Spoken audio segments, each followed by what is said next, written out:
여러분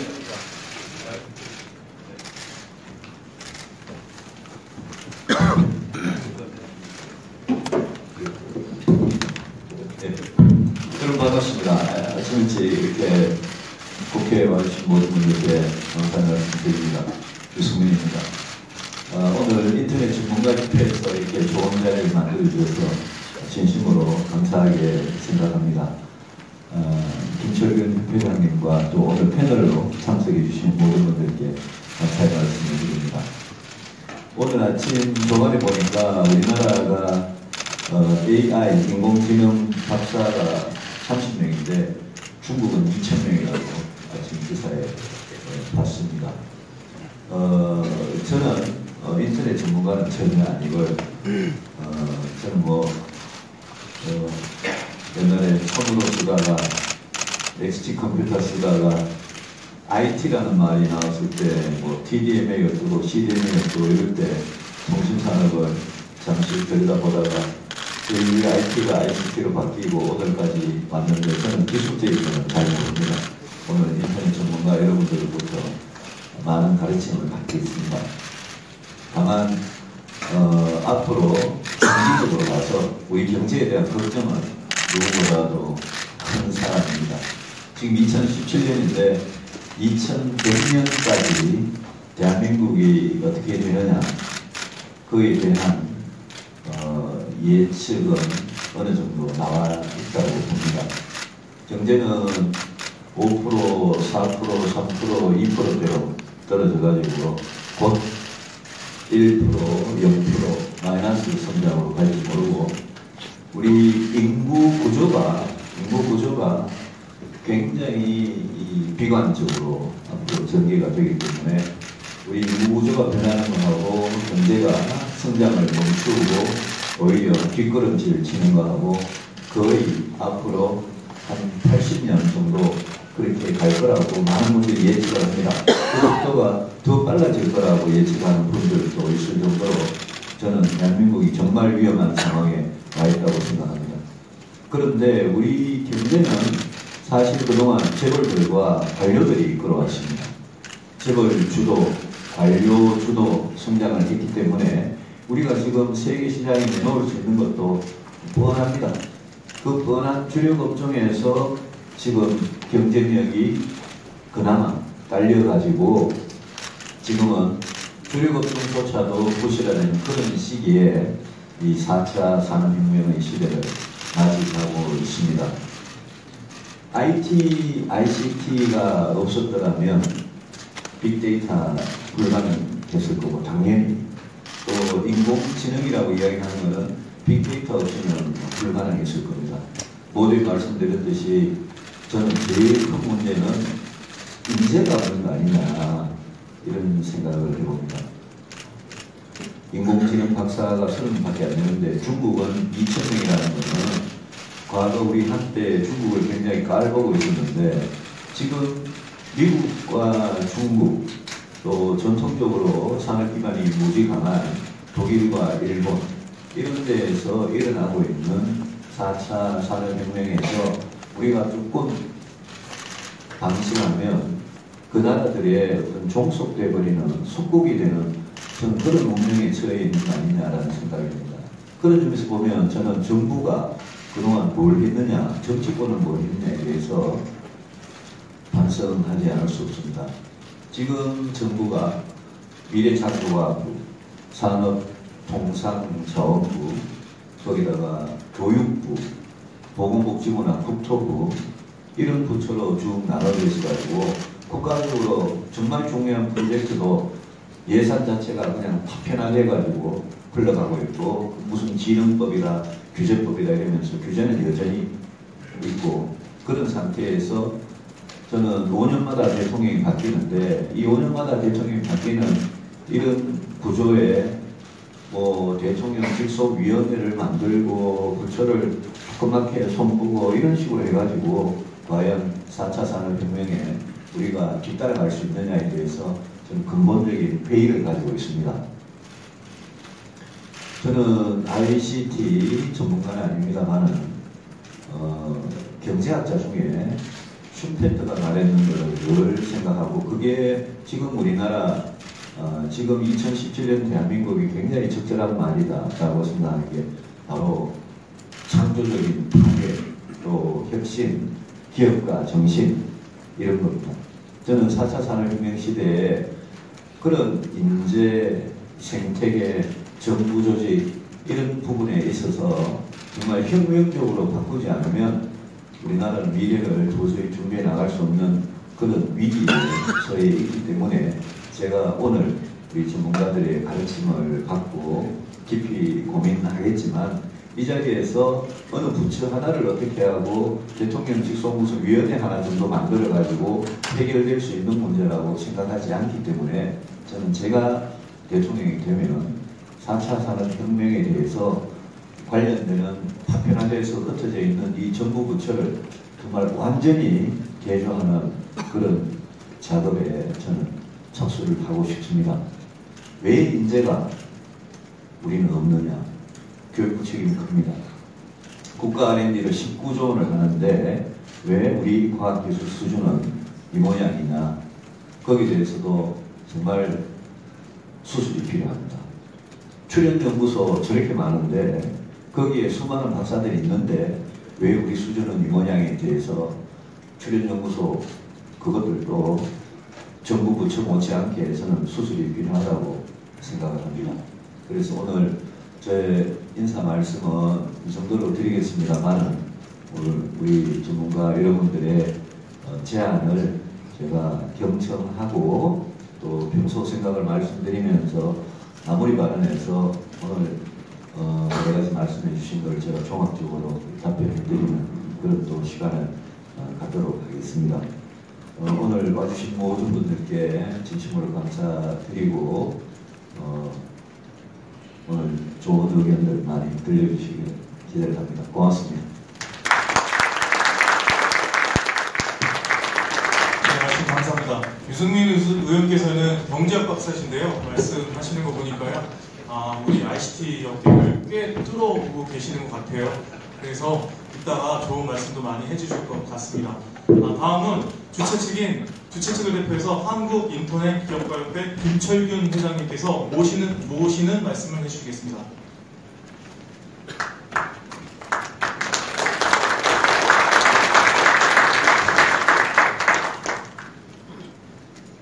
네, 안녕하십니까, 김철균입니다. 저는 국내에서 유일하게 우수 웹사이트하고 모바일 사이트 어워드를 진행하는 인터넷 전문가협회 회장을 맡고 있는 김철균입니다. 저희 협회가 그 어워드를 진행한 지 벌써 13년째 되고 있더라고요. 그래서 국내 웹과 모바일들을 평가하고 어떤 공유의 자리를 만드는 그런 기관을 운영하고 있습니다. 유승민 의원 진짜 오랜만에 뵈서 굉장히 반갑습니다. 제 기억에 2012년 제가 케이스 원장할 때 저희 기관들이 전부 다 대구 신서혁신단지로 이전을 하게 됐는데, 그때 보니까 지역구 의원님이시더라고요. 그래서 그때 먼저 발치해서 뵙고 가까이서 뵙는 건 오늘 처음인 것 같습니다. 그리고 전에 같이 했던 김세현 의원님, 약재님, 권은 의원님, 부상찬 선배님 여기서 뵙게 돼서 반갑습니다. 바쁘신 가운데도 이렇게 저희들 토론에 참석해 주시고 관심 가져주셔서 너무나 감사드립니다. 원고에 보니까 여기 가장 유력한 대선 후보 중 한 분이라고 되어 있는데, 빨리 가장 유력한 대선 후보 중 한 분이 되시기를 저도 진심으로 바라겠습니다. 오늘 의원님께서 말씀해 주셨지만, 지금 ICT가 어찌 보면 이제까지 우리 경제를 이끌어온 중추적인 역할을 했다고 저희도 생각하고 또 자부심을 느끼고 있습니다. 오늘 표현 중에 대부분이 다 공감이 가는데 딱 하나 제가 공감이 안 가는 게 있더라고요. 조금만 더 방심하면 중국이나 미국의 속국이 되지 않을까라는 표현을 하셨는데, 저희 업계에서는 이미 인터넷 강국은 옛날 얘기고, 대한민국 인터넷 강국이라고 불렸던 것은 옛날 얘기고, 이미 모바일 때문에 중국에 지금 부분적으로 속국화되고 있다고 저희는 판단하고 있습니다. 진짜 절박한 그런 환경 심정이라고 생각을 하고 있기 때문에 이에 대해서 아직까지 괜찮다가 아니라 이미 심각하게 지연됐다, 이렇게 판단해 주시는 게 저희들이 공감할 수 있지 않을까 싶습니다. 사실 중국이 요새 이제 뭐 워낙 그 황당한 경제제재를 하고 있음에도 불구하고 정부가 명확한 어떤 그 대응을 마련하지 못하는 것이 저희들이 과연 진짜 이렇게 뒤처지지 않고 버티고 있었다면 저희들이 선택할 수 있는 것들이 훨씬 더 많았을 거라고 생각을 합니다. 하지만 뭐 오늘까지 지금 뚜렷하게 뭘 어떻게 우리가 해야 될지, 국민들이 어떻게 해야 될지 뭐 이렇게 생각하기 어려운 이런 환경인 걸 보면 저희들이 갖고 있는 우려가 근거 없는 건 아니지 않느냐 이런 생각을 해봅니다.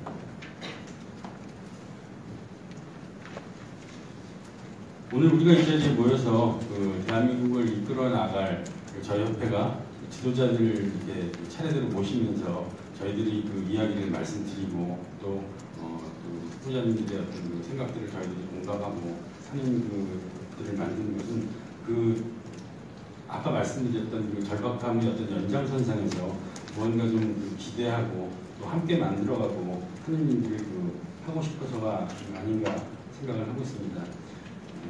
아까 이제 그 AI 전문가 전문가 말씀을 해주셨는데 저희도 공감하는 것들이 저희들이 인터넷 전문가협회를 운영하면서 어워드만으로 또 크게 하는 것들이 교육입니다. 그런데 저희들은 일반적인 국민들을 상대로 하는 교육이 아니라 그러니까 뭐 어르신들을 위한 교육 이런 것들도 굉장히 중요한 일이겠습니다만 그 빠른 트렌드를 가장 빨리 따라가는 전문가들이 최고 실무자들을 교육하는 일들을 많이 하고 있습니다. 그래서 이 교육이라고 하는 것이 단순히 이렇게 폭넓는 것이 아니라 특별한 형태의 교육들도 매우 의미가 있는 게 아닌가 생각을 해서 그런 전문가들을 계속 양산하고 키우는 일들을 다양한 각도에서 함께 도와주셨으면 하는 생각입니다. 이 자리 만들어주셔서 경청해주신 유승민 의원님과 이 자리에 함께해 주신 여러분 모두에게 감사드리면서 인사를 마치도록 하겠습니다. 고맙습니다. 네, 말씀 감사합니다. 오늘 또 뜻깊은 자리 만들어주셔서 더욱 감사한 말씀 드리도록 하겠습니다. 지금부터는 이제 전문가 패널들을 모시고 본격적인 토론과 대화를 해보는 시간을 갖도록 하겠습니다. 패널 여러분께서는 단상으로 와주시기 바랍니다.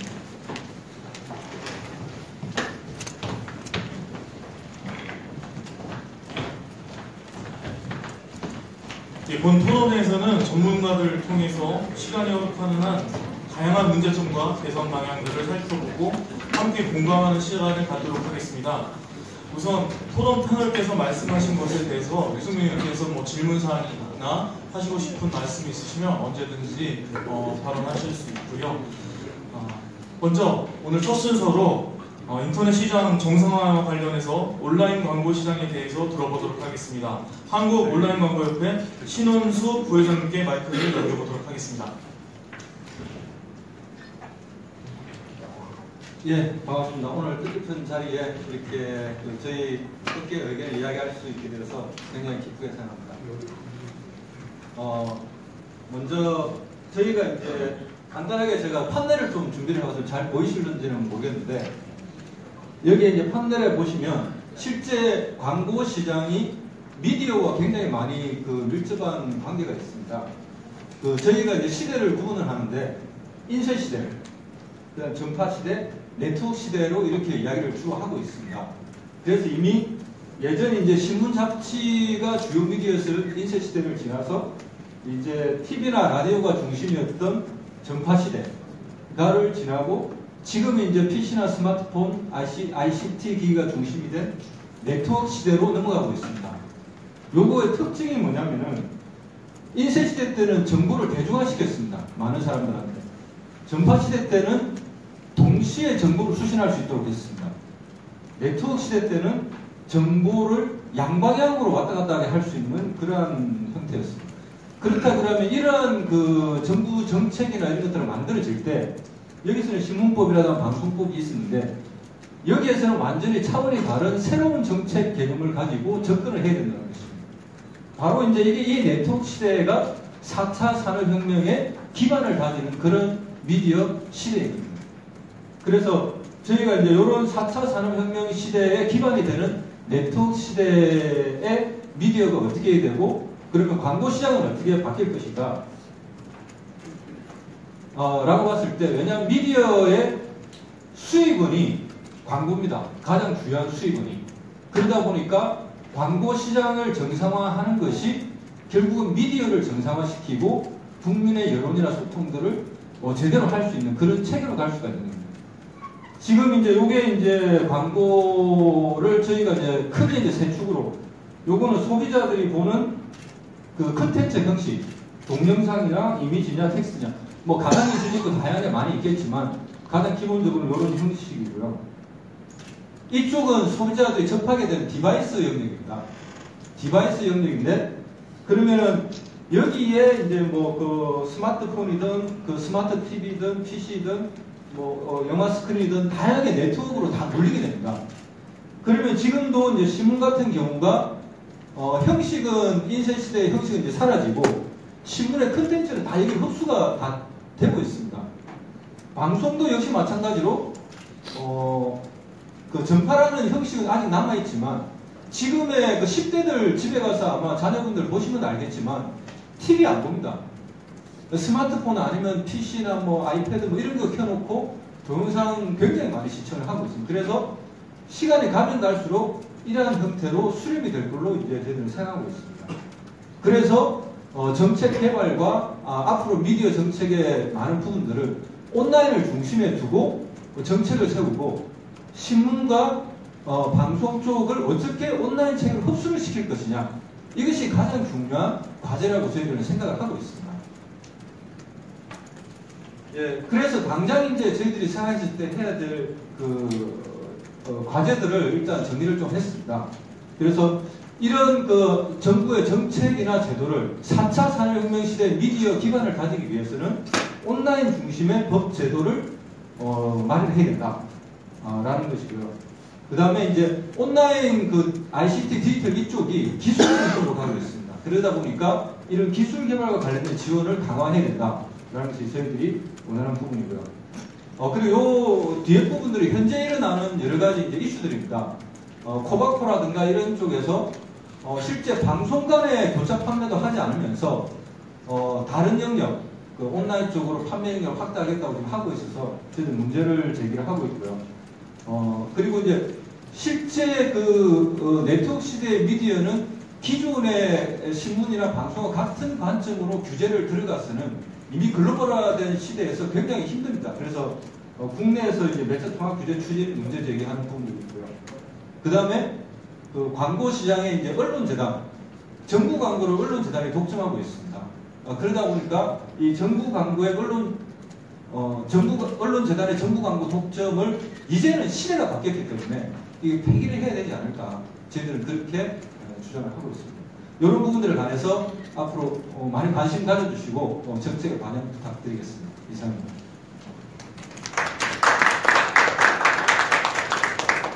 네, 말씀 잘 들었습니다. 어느 산업도 마찬가지겠지만 ICT 분야는 특히 이제 갑을 관계가 더 심각한데요. 이 부분에 대해서 한국디지털기업협회 황기석 대표께서 말씀을 해주시겠습니다. 네, 이런 준비를 너무 잘하고 계셔가지고 깜짝 놀랐습니다. 네. 저는 한국디지털기업협회의 회장을 맡고 있는 황기석이라고 합니다. 먼저 한국디지털기업협회 좀 소개를 드리면, ICT 관련해서 서비스를 개발하거나 또는 마케팅을 대행하거나 하는 ICT 분야의 에이전시들이 모여있는 협회라고 할 수 있을 것 같습니다. 정부 공공기관이나 대기업 또는 중견기업들을 주로 대상으로 하고 있습니다. ICT 분야 에이전시 기업들도 이제 광고 대행사와 마찬가지로 아무래도 대부분 경쟁 입찰을 통해서 사업들을 추진하게 됩니다. 제가 오늘 말씀드릴 것은 두 가지 있는데, 첫 번째로는 입찰과 이제 수주 과정에서 여러 가지 문제가 발생하게 되는데, 그 문제 중에서 가장 중요한 한 가지를 좀 말씀드리고 좀 개선했으면 좋겠다라는 말씀을 드리고, 두 번째는 이제 고용 환경에 대한 부분을 하겠습니다. 먼저 경쟁 입찰 시에 발생하는 문제점에 대해서 말씀을 드리면, 경쟁 입찰 시장은 통상적으로 이제 정부 공공기관이나 또는 대기업에서 제안 요청서 또는 이제 저희 RFP라고 하는 것을 기업들한테 이제 전달하는 것부터 시작이 됩니다. 그러니까 이러한 사업을 할 테니까 제안에 참여해달라고 요청을 하는 것이죠. 근데 이런 제안 요청 성을 받게 되면 통상 한 2주 정도 기간 동안 제안사들이 자체적으로 비용을 들여서 그 제안 내용을 준비하고 이제 근적서를 또 제출해서 입찰에 참여하게 됩니다. 근데 왜 제안에 어떤 내용을 담아야 할지 많은 내용들이 있다 보니까 많은 인력들이 좀 들어가야 되고 그러다 보니까 적어도 저희가 협회에서 조사를 해보니 적어도 뭐 제안을 준비하는데 한 2천만 원, 협의비용으로 한 2천만 원 정도의 제안 비용들이 발생을 하게 됩니다.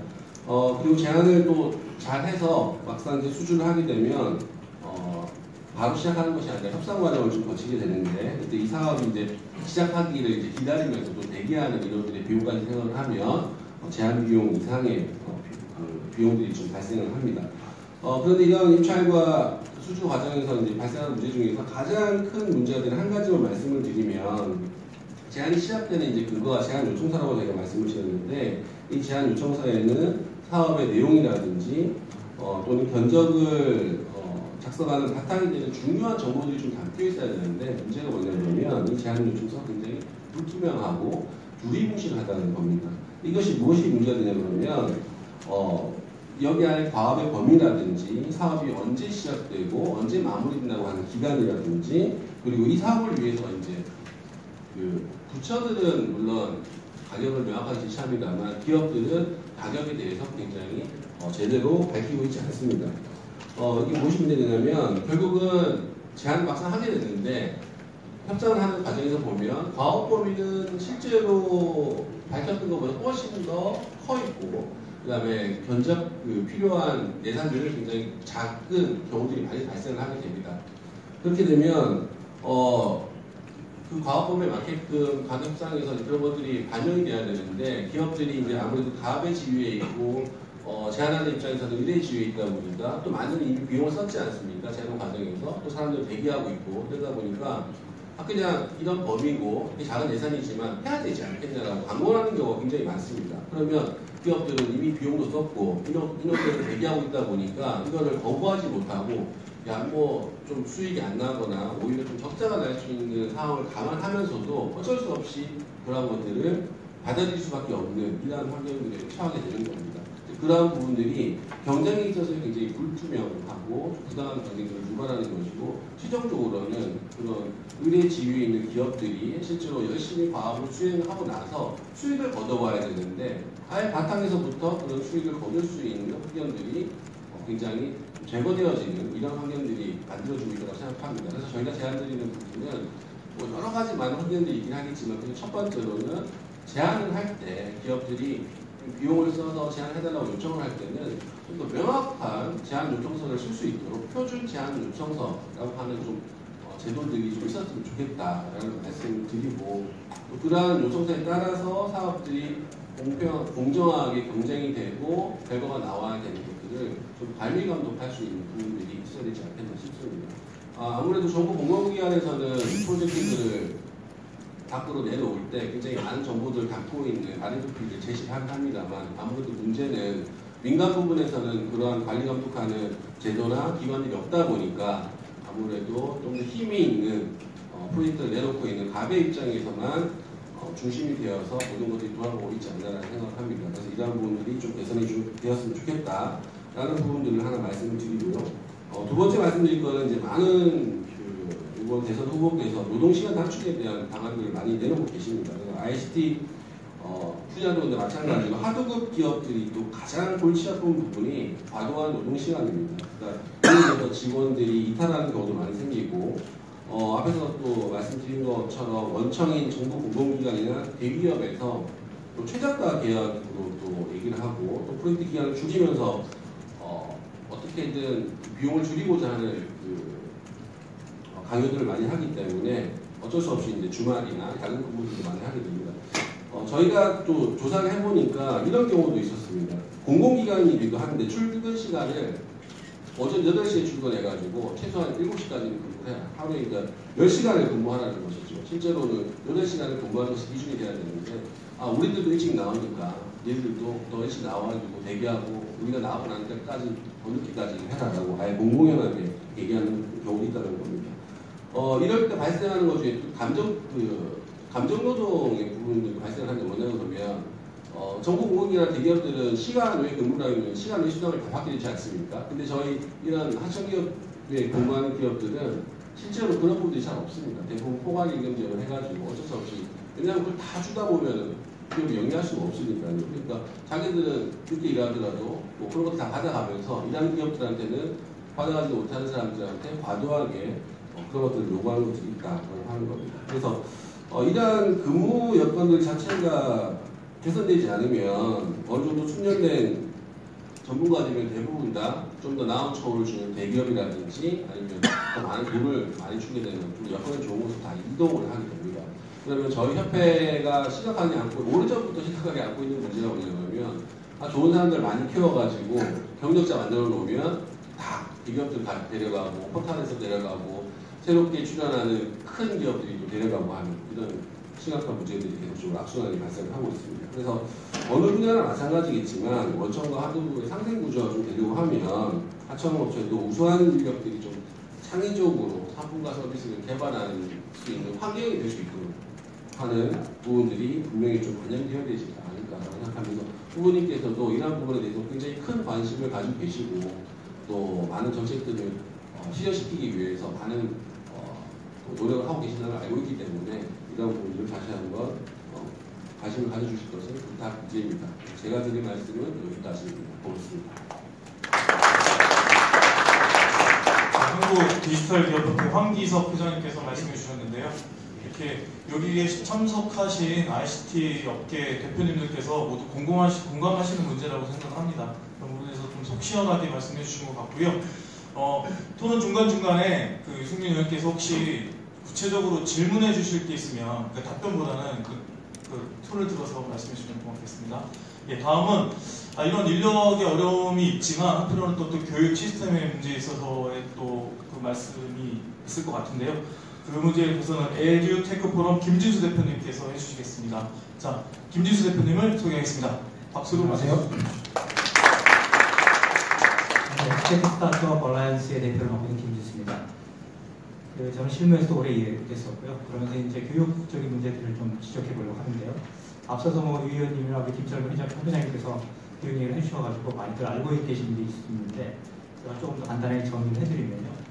아무래도 ICT 인력 교육의 시작점은 저는 대학이라고 생각합니다. 근데 문제가 뭐냐면 대학에서 교육을 받은 사람들이 실무에서 과연 얼마나 쉽게 적응할 수 있느냐 이 문제예요. 실무 역량이 충분히 이제 발휘해서 올 수 있다고 하면은 이제 기업에서 이제 쉽게 신입사원을 뽑을 수 있는데 이런 부분들이 되게 안 돼 있기 때문에 많은 어려움을 겪고 있는 거고요. 제 후배가 이제 이번처럼 얘기하는 게 뭐냐면은 명문대 그 전산과를 나왔다고 해서 컴퓨터 프로그램 할 수 있는 게 아니다. 이런 얘기 하거든요, 공공연하게.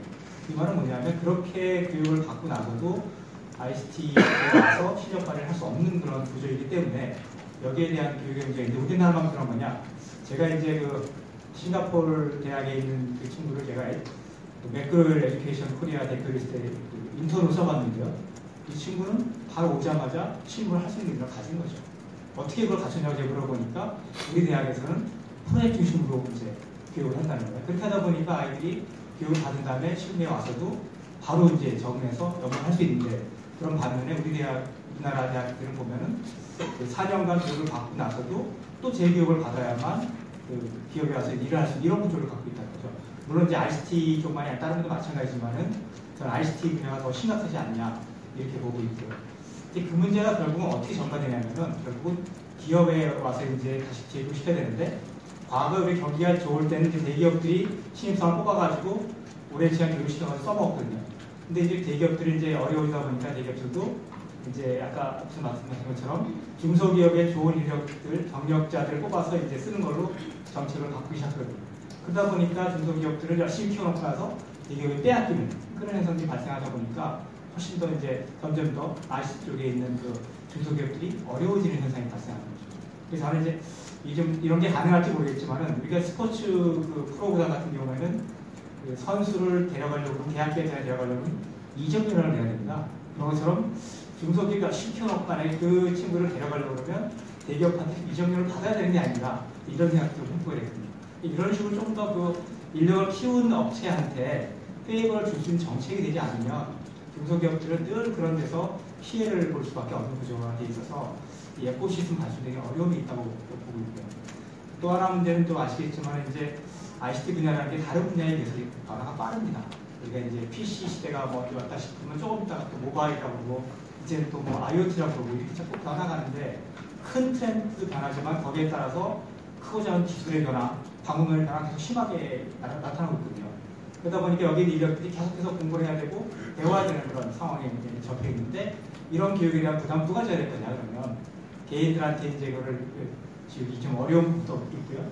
또 기업들도 그걸 계속 키워놓으면 또 아까 말씀드린 대로 이제 다 나가기 때문에 여기에 대한 부분도 고민을 해봐야 되지 않나. ICT 생태계가 제대로 되려고 그러면은 아까 유 의원님께서 우리가 박사가 30명이고 2,000명이다. 그것도 중요하지만 어떻게 우리가 진짜 이런 친구들을 계속해서 유치시키고 발전시킬 수 있는 구조를 가지고 있냐. 이 문제 해결되지 않으면은 그냥 산업의 구조가 바뀐다고 해서 이거 따라가기 어려운 구조가 아닐까. 그래서 저는 이제 교육적으로 이렇게 탄탄하게 이런 부분들을 교육부터 해가지고 그런 대학 그리고 기업 이런 전체적인 구조가 완전히 틀을 바꾸지 않으면은 지금 이제 다가온 그 4차 산업혁명에서 우리가 이제 경쟁력 확보하기 되게 어렵다 이런 생각을 해보게 됩니다. 그래서 관련된 것들 좀 포괄적으로 말씀드렸습니다만 이런 걸 참고하셔가지고 전체적인 틀을 좀 새로 좀 짜주시면 어떨까 하는 생각을 말씀드리면서 제 의견을 마칠까 합니다. 고맙습니다. 네, 고맙습니다. ICT 분야에서도 교육 구조를 개편해야 된다는 말씀이셨고요. 다음은 이제 클라우드 산업에 관한 이야기를 들어보도록 하겠습니다. 클라우드 서비스 전문 기업이죠. 메가전의 이주환 대표님께 마이크를 돌리겠습니다. 안녕하세요. 메가전의 이주환입니다. 저는 오늘 이 자리에서 클라우드 시장을 좀 활성화가 필요한 부분이 이제 문제인식은 다 같이 하고 있다고 생각하는데요. 그런 활성화를 위해서는 제도의 개선과 그리고 규제 완화가 좀 필요하다라는 사항을 좀 말씀드리고자 이 자리에 섰습니다. 먼저 클라우드는 이 자리에 계신 분들 모두 익히 잘 알고 계시고 또 많이 들으셨으리라 생각하는데요. 그래도 국내에서는 이게 확산된 지는 작년 3월 달에 구글의 AI 그 바드 프로그램인 그 알파고라는 그 프로그램이 이재돌 구단과 이제 대전에서 이제 승리를 거두면서 범용적으로 확산이 됐는데요. 국내 시장에서는 그게 작년에 이제 확산이 됐지만 미국이나 유럽, 일본 같은 시장과 비교했을 때는 굉장히 늦은 시간입니다. 일례로 뭐 미국 같은 경우는 실제로 이 클라우드 서비스가 2006년에 시작이 됐습니다. 그러니까 국내에는 이렇게 범용적으로 인식되기까지는 10년의 벽차가 있었던 것이죠. 이는 이제 뭐 미국뿐만 아니라 유럽이나 또 가까운 일본과만 비교하더라도 국내는 언론에도 지금 많이 프레스에 노출이 됐지만 짧게는 3년, 길게는 5년 이상 국내가 그 클라우드 시장에서는 뒤처지고 있다는 게 공통적인 ICT 업계에서의 인식입니다. 물론 이제 그렇게 된 데는 여러 가지 이유들이 있겠지만 가장 큰 부분은 특히 이제 최근에 4차 산업혁명이라는 걸로 이제 많이 이제 화두가 되고 있는데요. 4차 산업혁명은 결국 ICT의 신기술인 빅데이터나 인공지능 그리고 IoT와 같은 이런 신서비스들이 이제 결합되면서 기존 산업에서 효율성이 증대되는 그런 그 4차 산업혁명인데 그 근간에는 클라우드 서비스와 같은 이런 인프라 서비스가 필수적으로 필요해집니다.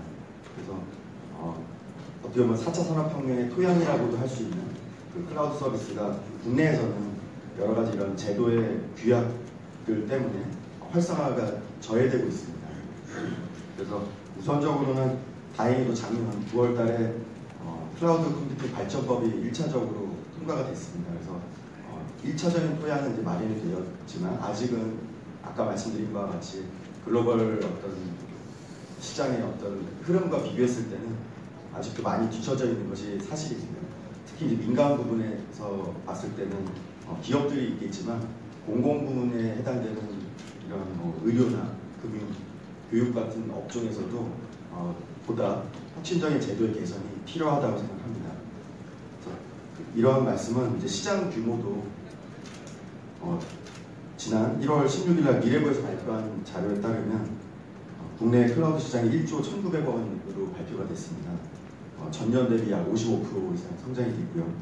또 가트너에서 발표한 세계 클라우드 시장 규모는 올해 2017년에 약 310조 원입니다. 그리고 2020년에는 481조로 표현으로 이제 폭풍 성장이 예상된다. 50% 이상의 성장이 예상된다고 같은 어가 발표를 했습니다.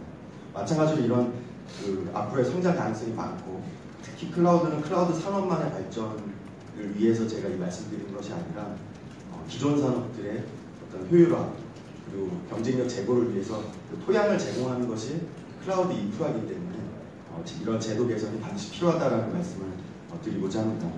그래서 마지막으로 그와 같은 사례들이 특히 ICT에서는 그 스타트업들이 많이 있지 않습니까?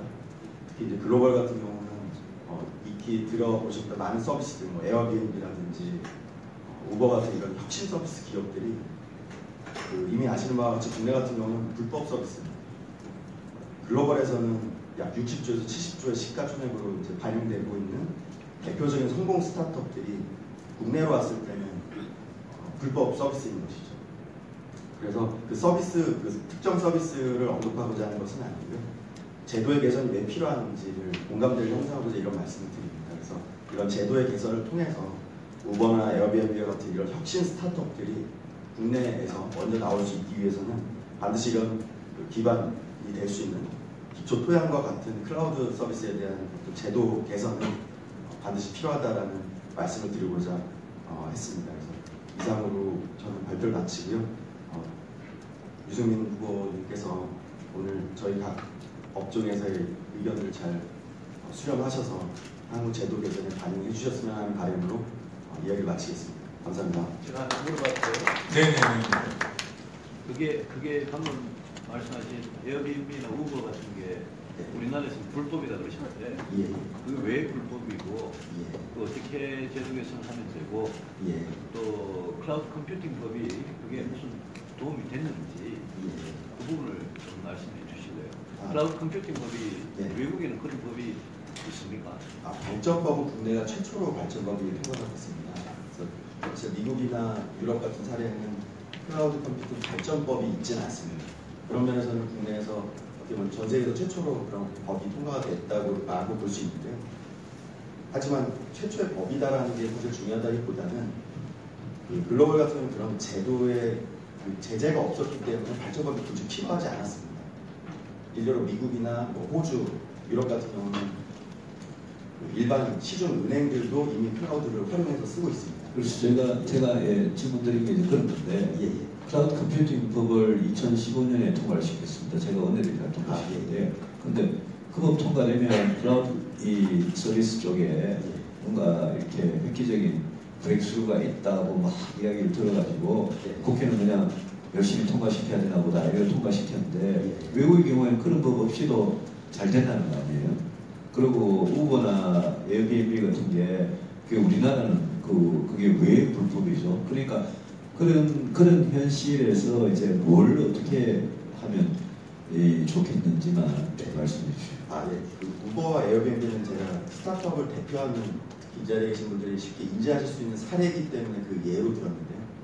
물론 ICT만의 관련법은 아닙니다. 예를 들면 우버 같은 경우는 이미 국내 같은 경우는 택시와 관련된 기존 그런 대중교통과 관련된 제도들이 있지 않습니까?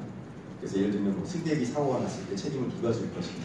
우버 같은 경우는 등록된 택시가 아니라 개인의 차량을 이용해서 공유경제 일환으로 이제 활용되는 것이 우버 서비스입니다. 그래서 그런 부분들이 기존 ICT와는 또 별개의 그런 제도의 충돌 때문에 이제 불법으로 편제가 돼서 국내는 공유경제 일환이 아니라 약간 택시 서비스처럼 변경돼서 운영이 되고 있습니다. 어떤 제도의 어떤 차이 때문에. 마찬가지로 에어비앤비 같은 경우도 개인의 집이나 그런 시설을 활용하는 것이기 때문에 화재가 났을 때 누가 책임질 것이냐. 약간 이런 책임 소재 그리고 기존 제도와의 제도에서의 어떤 충돌로 인해서 불법 서비스로 이제 언급되고 있다는 것이고요. 이와 마찬가지로 저는 비유로 말씀드린 것입니다. ICT 내에서도 이와 같은 역규제로 인해서 혁신 서비스들이, 혁신 스타트업들이 나올 수 있는 토대가 되고 있지 못한 부분이 있다. 그 중에 인프라 서비스인 클라우드 서비스도 마찬가지고 기존에 존재하는 어떤 제도들로 인한 규제 때문에 클라우드 서비스의 확산이 저해되고 있다는 말씀을 드리고자 했습니다. 네, 계속 진행하겠습니다. 지금까지 메가존 이주환 대표께서 말씀해 주셨습니다. 네, 감사합니다. 예, 이번에는 아주 중요한 문제죠. 청년 창업에 관한 문제를 좀 얘기를 해보도록 하겠습니다. 창업 분야에서 엔젤로 통하시는 우리 한국엔젤투자협회 윤종용 본부장님을 소개하겠습니다. 감사합니다. 엔젤투자협회 윤종용 본부장이고요. 저는 주기청과 민간이 합동으로 진행하는 창업 지원 프로그램 팁스타운의 센터장을 맡고 있습니다. 사실 유승민 의원님, 또 김세현 의원님 전 자리에서 몇 분 뵀었고 창업에 대해서 많은 얘기를 이미 나눴기 때문에 어떻게 보면 오늘은 복귀하는 자리가 된 것 같습니다. 좀 큰 지금까지 말씀하신 것 같은 어떤 그 세세적인 정책보다는 어떤 분야보다는 이제 그 청년 창업, 또 기술 창업이라는 분야에서 어떤 점들이 문제고 앞으로 또 어떻게 하면 좋을까를 이제 얘기를 좀 하고 싶은데 저는 이제 개인적으로는 한 6개월, 5개월 전까지는 이제 미국의 실리콘밸리에서 오랫동안 일을 했었고요. IT 분야에서 일을 했었고 이제 한국에 와서 이제 이런 일을 하게 됐는데 실리콘밸리와 이제 한국의 창업 환경을 많이 비교를 합니다. 그리고 또 한국에 와서 이제 느끼는 거는 일단은 이 기술 또 IT의 발전에 그 스타트업이 주는 영향이 굉장한데 또 미국의 실리콘밸리는 결국 그 기술이 발전하는 것이 큰 회사라기보다는 일단 작은 스타트업, 다양한 스타트업들이 그 기술을 개발하고 그걸 발전시켜서 이루어진 것인데 사실 우리나라는 그게 많이 부족한 거고 또 많은 청년들이 대학을 졸업하면 주로 하고자 하는 것이 이제 공무원이나 또 국가고시를 통해서 좀 더 안정된 직업을 갖고자 하고 기술 창업으로는 미국이나 중국에 비하면 아직 현저히 뒤떨어지는 것인데 그러면 그 친구들만 탑재될 것이냐, 뭐가 문제냐 이런 얘기들 이제 고민들을 저 나름대로 많이 하게 됩니다. 근데 정부 실리콘밸리 얘기하면 이제 그런 얘기가 있습니다. 실리콘밸리가 발전한 이유는 워싱턴 미국 정부가 있는 워싱턴 DC와 비행기가 6시간이 떨어져 있기 때문에 그렇게 발전했다라고 얘기를 하는데 물론 일리가 있는 얘기지만 또 한편으로는 실리콘밸리가 발전하게 된 몇십 년을 거슬러 가보면 그만큼 또 미국의 어떤 군사 전략과 여러 가지 과학 정책이 실리콘밸리에 잘 맞물려서 형성이 되고 발전이 된 것이지 전혀 그 정부의 어떤 역할이 없었다고는 할 수 없고 지금 우리나라는 아직은 시작 단계라고 볼 수 있기 때문에 당연히 정부의 지원이 필요합니다. 그래서 그렇다면 그 정부의 지원이 어떤 형태로 가야 할 것이냐라는 면에 있어서 저는 당연히 이런 기술 창업 또는 스타트업 또는 이런 혁신은 민간이 지원을 하지만 정부는 그 뒤에서 잘 이렇게 어떻게 보면 자금이나 또는 어떤 제도나 인프라를 구축해서 그걸 잘 뒷받침해야 하는 역할이라고 생각을 하고 그러는 와중에 이제 유승민 의원님 또 김세현 의원님과 몇 번 이렇게 간담회나 이런 대화를 통해서 얘기를 했었는데 그래서 2월 5일 날 제가 지금 2월 5일 날 이미 유승민 의원께서는 이 혁신성장 1호 공약으로 창업하고 싶은 나라를 만들겠다라는 발표를 하셨고요. 제가 그 자리에 또 패널로 참석을 해서 그 공약 발표하신 다음에 많은 얘기를 나눴습니다. 그래서 사실 제가 오늘은 그다지 드릴 말씀이 없는 게 그냥 공약을 제가 대신 한번 6가지로 발표하잖아요. 한번 그걸 그냥 그 제목만 읽고 그냥 그게 사실 저는 그게 굉장히 지금 여러 후보님 나오셨지만 어떻게 보면 창업에 대해서 기술 창업에 대해서 가장 많은 고민을 하신 분이고 가장 현실적인 어떤 이미 대안을 제시하신 분이 아닌가 생각이 돼서 2월 5일에 하셨던 얘기인데 첫째, 한 번의 실패가 평생의 실패가 되지 않도록 혁신 안정망을 반드시 구축하겠습니다 라는 말씀하셨는데 이게 굉장히 중요하다고 생각합니다. 지금 청년들이 창업을 하지 못할 이유가 결국 실패에 대한 두려움이고 사실 저라도 지금의 상황에서 창업하라고 하면 아마 굉장히 주저할 것 같습니다. 어떻게 그 다음에 어떻게 될지 모르고 여러 가지 그런데 그런 부분에 있어서 이미 한 번의 실패가 평생의 실패가 되지 않도록 이런 말씀을 하셨고 그 다음에 이제 구체적인 거는 나중에 공약 찾아오시면 이제 아실 거고 둘째 지금의 할 수 있는 것 빼고는 모두 다 못하도록 되어 있는 퀄리티브 규제 방식에서 향후에는 안 되는 것 빼고는 모두 할 수 있는 네거티브 규제 방식으로 전환하겠습니다 라고 이제 두 번째 말씀하셨는데 이것도 굉장히 중요한 부분이 현재 우리나라의 어떤 많은 제도나 정책이 명 중에서 한 명이 안 되는, 한 명이 실패할 수 있는 거를 막기 위해서 다른 아홉을 이렇게 누르는 그런 정책인데, 그거보다는 한 명이 실패하더라도 아홉이 잘 되는 그런 네거티브 규제라는 말씀을 하셨고요. 세 번째, 우수한 인재들이 누구나 창업을 통해 잘 성공할 수 있는 환경을 만들어내야겠습니다. 뭐 이런 말씀 동의하겠고, 네 번째는 벤처 캐피탈 설립 요건을 완화하고 투자에 대한 위험 부담을 낮추어 혁신적인 스타트업의 창업을 대대적으로 촉진하겠습니다. 다섯 번째, 초등학교 시절부터 대학 졸업 이후까지 창업에 대해 꿈꾸고 체험할 수 있는 기회를 제공하고 4차 산업혁명 시대를 맞아 창업 생태계를 선도할 수 있는 우수한 인재들을 길러내겠습니다. 여섯째, 정부 산업 정책의 중심을 대기업에서 스타트업과 중소기업으로 옮기겠습니다. 또한 정책 수립과 집행 과정에 민간 전문가를 주도적으로 참여시키겠습니다. 라고 이제 말씀하셨습니다. 그래서 6가지를만 잘 된다면 저는 정말로 한 단계 또는 2단계, 10단계 발전할 수 있는 대한민국의 어떤 기술 창업 생태계가 만들어진다고 보고요. 그래서 그렇게 잘 할 수 있는 그런 기회가 됐으면 좋겠습니다. 그리고 마지막으로 이제 굳이 덧붙이자면, 그러니까 한국 사회가 굉장히 좋은 엔진이라고 생각합니다. 굉장히 여러 가지로 많은 문제들과 있는데, 그걸 굳이 뒤에서 앞으로 잘 못 나가도록 하는 큰 바위덩이 2개가 있는 것 같은데, 하나는 불신이고 하나는 과도한 문서화인 것 같습니다. 그래서 불신의 문제에 있어서 결국은 어떻게 하면 불신을 서로 믿게 할 수 있는 그런 어떤 정말 사회 저변의 어떤 분위기 또는 제도 또는 제도를 없애는 이런 것들이 필요하다고 생각을 되고, 그것이 되면 지금까지 말씀하신 그 6가지 공약이 정말로 잘 이루어지지 않을까 생각합니다. 그래서 제가 굳이 공약을 제가 다시 말씀드린 이유는 이미 많은 고민을 하셨고, 그래서 다시 한번 이제 복귀 드리고 다시 한번 꼭 해주시겠다 하는 마음에서 말씀드렸습니다. 감사합니다. 네, 감사합니다. 말씀하셨듯이 이 청년 창업 분야는 매우 중요하기 때문에 이미 캠프에서 많은 좋은 공약들을 내놓은 것 같고요. 좀 꼭 대선에 되셔서 실천해 주셨으면 감사하겠습니다. 네, 다음은 아까 모두 발언에서 유승민 의원께서 ICT 분야의 정부 조직에 대해서 좀 말씀을 해주셨는데요.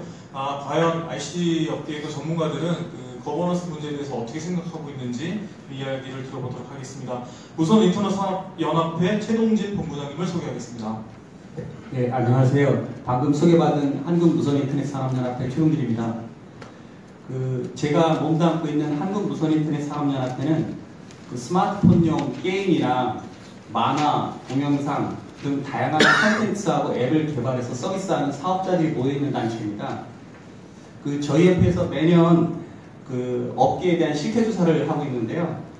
저희가 이제 작년 말 기준으로 국내 스마트 콘텐츠 시장 규모를 추정을 해보니까 14조 3천억 정도에 이르고 있습니다. 근데 이 중에서도 국내 컨텐츠 수출의 대부분을 차지하고 있는 것은 게임입니다. 그리고 최근에 이제 성장하고 있는 분야는 웹툰 같은 분야인데요. 이런 컨텐츠를 만드시는 분들이 기술이나 자금 등을 지원받기 위해서는 문화체육관광부나 미래창조과학부, 또 중기청, 산업통상자원부 등 여러 부처를 찾아야 되는 그런 불편이 있습니다. 또한 최근 언론에 보도되었던 포켓몬고 열풍이 있었습니다. 여기서도 볼 수 있다시피 증강현실과 같은 새로운 기술을 활용한 융복한 콘텐츠는 향후 우리나라 경제성장의 성장 동력이 될 수 있을 거로 생각합니다.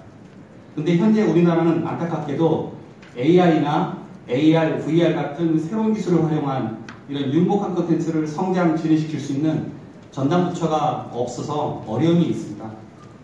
그래서 저는 오늘 이 토론회에서 말씀드리고 싶은 부분은 이제 4차 산업혁명 시대를 맞이한다고 얘기를 하고 있는데, 과연 국가경제 발전에 성장 엔진을 역할할 수 있는 게 무엇인가, 어떻게 해야 되는가에 대해 다 같이 고민을 해야 될 때라고 생각합니다. 그래서 제가 말씀드리는 부분은 게임, 영상, 웹툰 등 이런 다양한 콘텐츠들을 ICT 기술에 기반해서 새롭게 융복한 콘텐츠를 체계적으로 육성시키고, 또한 흩어져 있는 ICT 기능을 포괄하는 그런 전담 조직이 필요하지 않을까 생각을 합니다. 네, 이에 대한 후보님의 많은 관심을 부탁드리겠습니다. 이상입니다. 네, 감사합니다. 네, 감사합니다. 근데 조직에 대해서 제가 아까 이렇게 분명하게 말씀을 안 드렸거든요. 혹시 그 우리 회장님께서 그 이 ICT에 기반한 그런 게임, 그죠? 그 웹툰 뭐 영상 이런 거를 전담할 조직에 대해서 뭔가 이게 좀 구체적으로 생각하고 계시는 게 있나요? 아까 말씀 도중에 뭐 하나 하려면 산자부총리청, 미래부, 예? 또 어느 부처죠? 문체부, 그죠? 예. 문화부 이런 데 이렇게 막 중복해서 뭔가 가서 뭐 허락을 받거나 무엇을 제출하거나 이런 과정이 있다는 거잖아요. 그래서 그게 지금 말씀하신 부처마에도 주기청 포함해서 4개 부청인데 이게 어떤 식으로 좀 되면 좋을까요? 제가 말씀드리는 부분은 이제 업계에서 생각하시는 부분들은 예를 들어서 문화체육관광부는 공연이나 문화 콘텐츠는 문화체육관광부에서 하는 게 맞다고 생각합니다. 근데 이제 산업적인 관점에서 경제성장 관련된 역할들에서 게임이라든지 이런 부분에 대한 것들은 문화체육관광부에서 할 수 있는 일반 컨텐츠하고는 성격이 다르지 않을까 생각을 하고요. 또 예를 들어서 뭐 게임에 관해서 규제에 관련되는 건 여성가족부에서 일정 기능을 하는 게 맞습니다. 근데 이제 이런 부분들을 다른 AI나 아까 말씀드린 VR이나 이런 것과 연관해서 전체적으로 복합적으로 체계적으로 진행시킨 부분을 가져간다고 하면 그런 기능들을 포괄하는 그런 뭔가 부처가 필요하지 않을까라는 뜻에서 말씀을 드렸습니다. 네, 퍼포먼스 문제에 대해서 말씀하셨는데요. 그럼 과연 해외에서는 어떻게 인터넷 퍼포먼스가 운영되고 있는지 아니면 계획되고 있는지에 대해서 숙명여자대학교 오재석 교수님께서 발표해 주시겠습니다. 방금 전에 말씀드린 그 의원님께서 질문하신 내용 보면은 프랑스라든지 미국 쪽에 이제 국가과학기술위원회라든지 프랑스의 국가디지털위원회가 있는데요. 이런 데들이 행정부서를 가이드하는 거거든요. 가이드하기 위해서 이제 우리나라 같은 경우 보면은 뭐 나이파라든지 여러 산하 정부 조직들이 있고 다양한 ICT 관련 연구소들이 있는데 그런 연구소들이 다 대부분 정부 소속이거든요. 정부 소속이면서 정부 정책을 위해서 아니면 관료들을 위해서 연구라든지 어떤 집행 절차를 하게 되는데 전체적인 큰 국가 전체의 이익을 큰 그림을 그리는데 상당히 좀 그런 현재 구조로서는 상당히 그러니까 국가 전체 이익을 달성하기에는 좀 취약한 구조이지 않을까 이런 생각이 듭니다. 최근에 프랑스가 발표한 것도 보면은 국가 디지털 전략을 가지고 국민들을 얼마나 행복하게 만들 거냐. 그러면서 이제 각 행정부처의 권한이나 영역들이 존재하는데 그런 것들을 가이드해 줄 수 있는 어떤 위원회가 존재하지 대한민국에 있긴 하지만 그런 대부분의 위원회들이 공무원 소속으로 돼 있기 때문에 제 역할을 제대로 못하는 경향이 좀 있는 것 같습니다. 연구 같은 영역도 마찬가지고요. 그래서 이제 전체적으로 이제 다른 부서들끼리 서로 권한이나 영역도 다 존재하겠지만 그런 것들을 가이드하고 어떤 장기적인 관점과 국가 전체의 이익을 달성할 수 있는 어떤 가이드를 할 수 있는 이런 ICT의 어떤 구조가 상당히 중요한 것 같습니다. 그 다음에 아까 저는 유승민 의원님 말씀하신 거 클라우드 촉진법 같은 것도 마찬가지인데 그걸 왜 정부 부처의 공무원들이 와서 국회의원들을 설득해서 그 다음에 입법이 되는 건지 그 절차가 올바른 것인지 그거는 제가 보기엔 좀 의문사항이 좀 있거든요. 오히려 지금 미국 의회에서 디지털 액트법 추진하는 거 보면은 국회가 나서서 국가 전체의 이익을 어떤 입법 활동을 통해서 조정한 컨트롤하고 가이드하는 측면이 있거든요.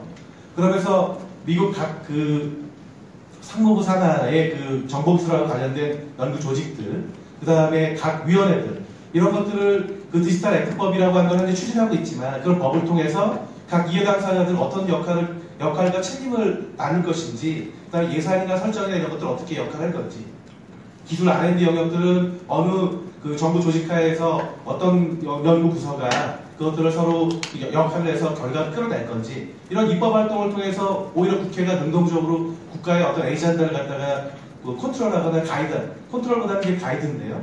이 가이드하는 것이 현재 중요한 게 아니냐 생각이 듭니다. 그래서 핀란드 보면은 국회 안에 미래를 갖다가 걱정하는, 그래서 어떤 제도적으로 미래를 걱정하는 내용들을 정책으로 만들고 입법화해서 가이드해주는 이런 국회 미래 상임위원회 같은 존재들이 있어서 핀란드가 뭐 얼마 전에 노키아가 망하긴 했지만 다시 이렇게 창업이나 이런 분야에서 앞서 나갈 수 있는 분야로 이런 미래상임위원회 쪽에서 역할을 하면서 새롭게 이제 재포지셔닝하는 이런 그 부분들이 좀 있고요. 그 다음에 이런 어떤 가이드 조직들이 필요한 것 같고요. 그 다음에 이제 핀란드 같은 경우는 행정부처 간에 좀 수평적인 네트워크를 구성하고 통제할 가이드할 수 있는 이런 행정 구조도 좀 만들어내고 협업을 더 촉진시키는 행정부처 간에 어떤 가이드를 행정부처는 항상 뭐 잘 경험해 보시면 아시겠지만 현상 유지라든지 관리 정도밖에 안 하는 거거든요. 미래를 끌고 나갈 생각들 별로 안 하기 때문에 이런 집에 ICT 쪽에 지금 인더스 4.0만 관련해서 우리 의원님 지적하신 것처럼 인재 양성이나 이런 것들 다 중요하다고 지금까지 돈을 어마어마하게 써왔습니다. 근데 막상 미래가 별에 왔는데 닥쳐서 일을 하려고 하니까 인재가 없습니다. 그럼 행정부처에서 인재 양성한다고 하지만 항상 현재 거의 기준에서 항상 정책을 위반하기 때문에 이게 내년 그 후년 걸 잘 행정부처에서 못 봅니다. 왜냐면 자신들의 역할이나 이런 것들이 현재 현상 유지라든지 관리적 측면이 있기 때문에 제가 보기엔 앞으로 이제 권력 구조가 좀 바뀌거나 이런 것들을 논한다고 하면은 국회의 역할이 좀 더 좀 능동적으로 좀 변하는 이 지배 구조를 한번 고민하는 게 좋지 않을까 이렇게 생각을 들어서 이렇게 좀 예를 좀 드리고 제 의견을 말씀드렸습니다. 옥재석 교수님 감사합니다. 예, 지금까지 준비된 토론 패널 분들의 의견을 들어봤는데요. 지금부터는 이제 자유 발언, 자유 토론 시간인데 혹시 이 자리에 전문가분들도 아까 통신선사분들도 많아 계시고 그러는데 패널 분들께 좀 구체적으로 더 질문하고 계실 게 있거나 본인의 의견이 있으시면 좀 말씀해 주시고요. 이 앞서서 먼저 오늘 또 중요한 분 한 분께서 와 계신데 앞서 소개를 못 드렸습니다. 우리 이갑범 전 국가정보전략위원장님 참석해 주셨습니다. 예, 감사합니다. 예, 그리고 안내 말씀 하나 더 드리면요. 이 행사 자유토론 끝나고 이제 마무리 발언이 끝나면 좀 단체 사진을 찍을 예정이니까요. 같이 찍어주시면 감사하겠습니다. 자, 자유토론을 진행하도록 하겠습니다. 혹시 앞에 계신 패널분들께 가급적이면 질문을 해주셨으면 좋겠어요. 전문가분들이니까요. 오늘 나왔던 말씀에 대한 어떤 구체적인 더 세부적인 질문이나 아니면 본인의 의견이 있으시면 좀 말씀해 주시죠. 마이크 드리겠습니다. 마이크 드리겠습니다. 그럼 제가 좀 질문. 네, 김세윤님. 이주환 대표님께서 아까 말씀 주실 때 공공부문에서 활용할 수 있는 데이터가 부족하기 때문에 혁신적인 제도 개선이 필요하다고 말씀해 주셨는데 특히 의료나 금융 같은 개인정보 보호의 보호 대상이 되는 핵심 데이터들이 선진국을 보면 이미 익명화되어서 충분히 활용 가공할 수 있게 되어 있는데 그 부분에 있어서 저희가 필요성을 알겠는데요. 어떤 지금 막혀있는 부분들을 이제 구체적으로 풀어가려면 어떤 그런 알고 계신 사례 소개라든지 내지는 생각해 볼 수 있는 구체적인 방법이 있다고 좀 말씀드리겠습니다. 네. 말씀 주셨던 것처럼 공공부문 데이터에 대한 활용이 안 된다는 말씀을 드렸다기보다는 공공부문에서도 그런 제도적인 개선이나 규제 완화가 필요하다라는 차원에서 이제 말씀 아까 드렸는데요. 물론 이제 작년에 클라우드 발전법이 이제 통과는 됐지만 아직 좀 더 점진적인 개선이 더 필요하지 않느냐라는 차원에서 이제 공공 부분에 대해서 언급을 했었습니다. 그리고 해외 사례를 말씀 주셨는데요. 개인정보보호법이나 또 보안에 대해서 이제 클라우드 부분을 아까 통신사들 이제 참석해 계시다고 말씀 주셨는데요. 거꾸로 얘기를 해본다면 클라우드를 사용하지 않으면 그러면 개인정보가 더 보호가 잘 됩니다. 기존 이제 클라우드에 대비되는 것이 온프레미스라고 많이 언급을 하는데요. 그런 기존 환경을 봤을 때 개인정보가 더 보완되고 보안성이 강화되려면 사실은 그렇지 못하거든요. 이미 많은 개인정보 유출 사고나 이런 사례들을 볼 수 있듯이 클라우드를 쓰지 않으면 보안이 더 강화된다면 그 제도가 맞겠죠. 하지만 그것은 관리 운영적 측면에서 더 해당이 되기 때문에 클라우드를 쓰기 때문에 개인정보가 유출이 된다. 기존보다 더 보안성이 떨어진다라는 부분을 이제 제도적으로 봤을 때는 현재 규제로 놓고 봤을 때는 국내 금융권이라면 국내 외에는 데이터를 해외에 두면 안 된다라는 이런 식의 이제 제도들이 있는데요.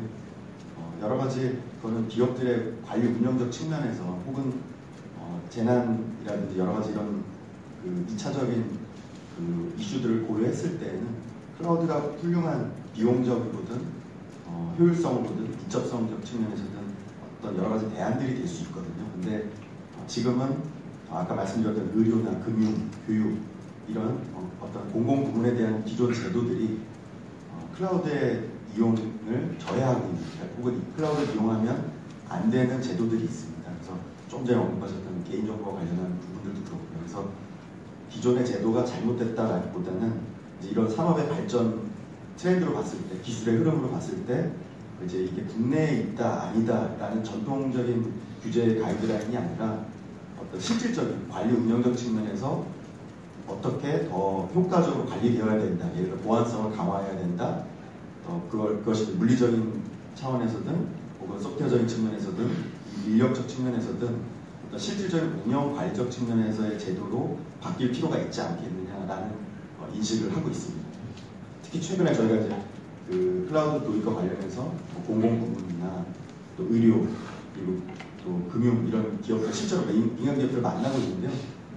IT 담당자분들도 어떤 기업 차원에서 민첩성이나 비용 절감이나 또 효율성 여러 가지 측면에서 클라우드를 이용하고 싶은데 우리는 기존 제도가 이렇게 법이 이렇게 되어 있어서 우리는 도입할 수 없습니다. 순전히 법 때문에 실무 담당자들이 쓰고 싶어도 제도 때문에 쓸 수 없습니다. 이런 형태의 대응들이 굉장히 많습니다. 그래서 굉장히 안타깝죠. 그 외의 업종들, 즉 이런 규제나 제도에 그 제약이 없는 업종에서는 어떤 정말 시장 논리에 따라 어떤 비용적 측면에서 어떤 효율성 측면에서 관리 운영적인 어떤 이유에서든 어떤 필요에 의해서 필요할 때 쓰실 수 있다라고 한다면 또 이런 제도의 어떤 규제가 있는 영역에서는 쓰고 싶어도 쓸 수 없는 실체적이거나 실질적인 측면이 아니라 그냥 단순히 법이 그렇기 때문에 쓰지 못한다라는 이런 형태가 좀 안타까워서 오늘 자리에서 관련 내용들을 좀 말씀드렸고요. 좀 더 구체적인 관련 법이나 이런 부분들은 저희가 이렇게 정리되어 있는 부분들은 있습니다. 추후 전달드릴 수 있도록 하겠습니다. 온라인 강의협회 신학순 부회장입니다. 잠깐 덧붙여서 한 말씀 좀 드리겠습니다. 사실은 ICT 쪽에 관련된 정책 개인정보뿐만 아니라 이 바라봐야 되는 관점을 사실 좀 바꿔야 됩니다. 그러니까 이미 국내에서 만드는 법이나 정책이 국내만 해당되지 않습니다. 이미 글로벌화된 다른 나라의 정책과 그걸 같이 살펴봐야 됩니다. 온라인 광고 시장에서 가장 뼈아팠던 정책 중에 하나가 실명제 정책이었습니다. 국내 광고 시장에 실명제가 딱 도입이 되다 보니까 그 국내 소비자들은 우리가 왜 실명제를 해야 돼? 하면서 해외 서비스인 유튜브로 다가버렸습니다. 그래서 3%에 된 유튜브의 점유율이 70%가 되버렸죠. 근데 지금 동영상을 엄청나게 소비하는 이 패턴으로 바뀌어버리니까 국내 온라인 동영상 광고 시장이 전부 다 유튜브가 주도하는 그런 구도로 바뀌어버립니다. 그 당시에 이제 국내 사업자들은 다 그것 때문에 문을 닫고 사업 축소하고 이랬던 상황들이 있었죠. 그러니까 이게 국내에서만 바라볼 것이 아니라 결국은 해외 사업자들, 아니 해외에서의 법들을 어떻게 하냐, 동시에 보고, 그래서 이게 규제를 한다 안 한다의 문제가 아니라 해외 사업자들이 하는 그 균형을 보고 해외에서 하는 그 타이밍과 시점을 보고 적절하게 맞춰나가야 됩니다. 그리고 전 세계적으로 이미 ICT 온라인 이쪽 미디어 시장에 있어서 구글과 페이스북에 사실은 다 점령이 되어 있습니다. 전 세계가. 그래서 유럽에 있는 EU의 정부들은 그런 개인정보 이슈나 이런 것들을 제기를 해서 이제 그런 부분들을 극복하려고 하지만 지금 10여 년간 이렇게 하면서도 거기에 대해서 사실은 뚜렷한 방안을 못 내놓고 있습니다. 그러니까 그러한 사항들을 참고로 해서 국내 정책들을 만들어야 됩니다. 그렇지 않으면 오히려 국내에서 섣부르게 만든 정책이 국내 산업도 죽이고 국내 소비자를 해외로 담보라는 그런 결과를 가지고 있습니다. 그래서 개인정보도 역시 동일한 관점에서 이렇게 보고 정책을 만들었으면 좋을 것 같습니다. 예, 게임 분야의 말씀드리면 셧다운제 때문에 역시 국내 게임 산업이 크게 영향을 비슷한 예, 맞습니다. 그런 거죠. 네, 좋은 질문과 답변, 정성스러운 답변 감사하고요. 제가 또 소개가 늦었는데요. 국회 또 박인숙 의원님 오셨는데 소개를 못 드렸습니다. 예.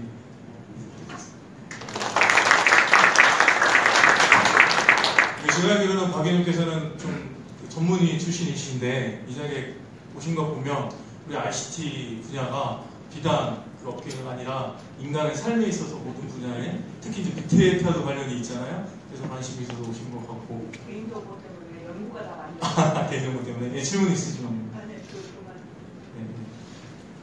또 질문 있으세요? 예, 없으시면 저희 질문이 아니라 그 말씀만 해요. 갑자기 생각나는 게 저희 그 협회 고문으로 계신 이금용 고문께서 지난번 저희 특강 때 와서 말씀해 주신 게 갑자기 떠올랐어요. 그러니까 그래서 재벌주의 정책을 바꿔온다는 그런 필요성에 대해서 말씀하셨는데 ICT 업계는 그때 그 고문께서 이런 표현을 하시더라고요. 전 세계 모든 그 재벌, 은행, 공공기관, 뭐 금융기관 전부 다 각자 자기 ICT 회사를 갖고 있는 나라가 어디 있느냐고 그걸 얘기를 하시더라고요.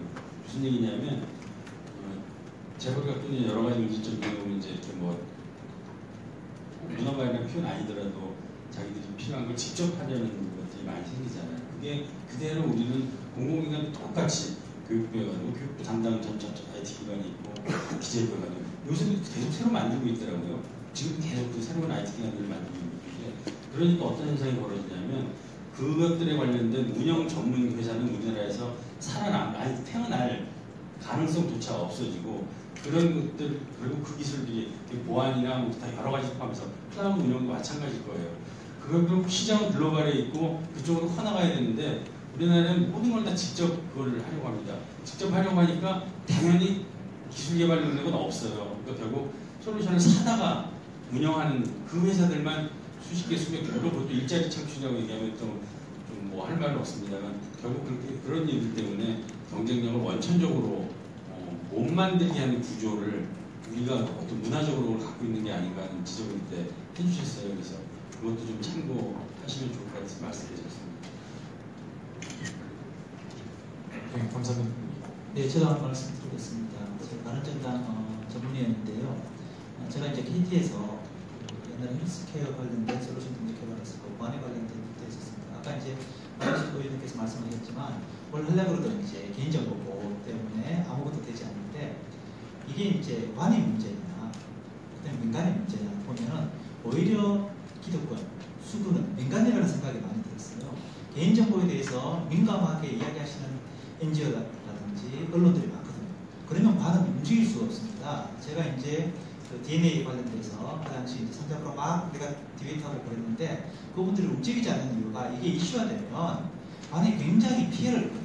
그럼 다시 이제 언론에서 다시 이제 정치권에서 이제 치고 나가게 되는데 그래서 제 생각에는 이런 ICT 분야에 계신 분들이 개인정보에 관련돼서 최근에도 이제 여러 가지 이슈가 있는데 위치정보 같은 것들에 있어서 ICT에 계신 분들이 사실은 좀 이제 선도적인 미래를 이야기해야 되는데 또 이제 소위 말하는 좌파라고 이야기하시는 분들이랑 이해관계가 상충되는 부분들이 많이 있거든요. 그래서 자유시장 경제를 표방한다 그러면 사실 그런 것들이 많이 만화가 되어 있어서 많은 기회가 만들어져야 되는데 그런 부분에 있어서는 사실 IT에 종사하시는 분들이 한 목소리로 우리 시민단체에 대해서 그런 데 대한 규제를 완화해 줄 것을 인식을 좀 제거하도록 요구해 주는 게 필요하지 않은가라는 생각을 들어봅니다.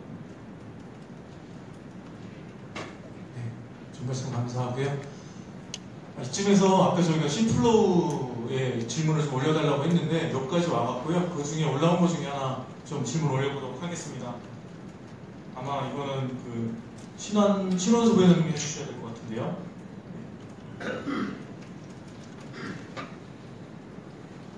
네, 검색 광고 안 하면 생존 힘들어 울며 거자 먹기로 그런 먹기 부담돼 뭐 이런. 예, 사실은 저희는 이런 부분들의 이제 기사에 관해서 사실은 어떤 관점으로 했었을까 하는 그런 생각들을 많이 합니다.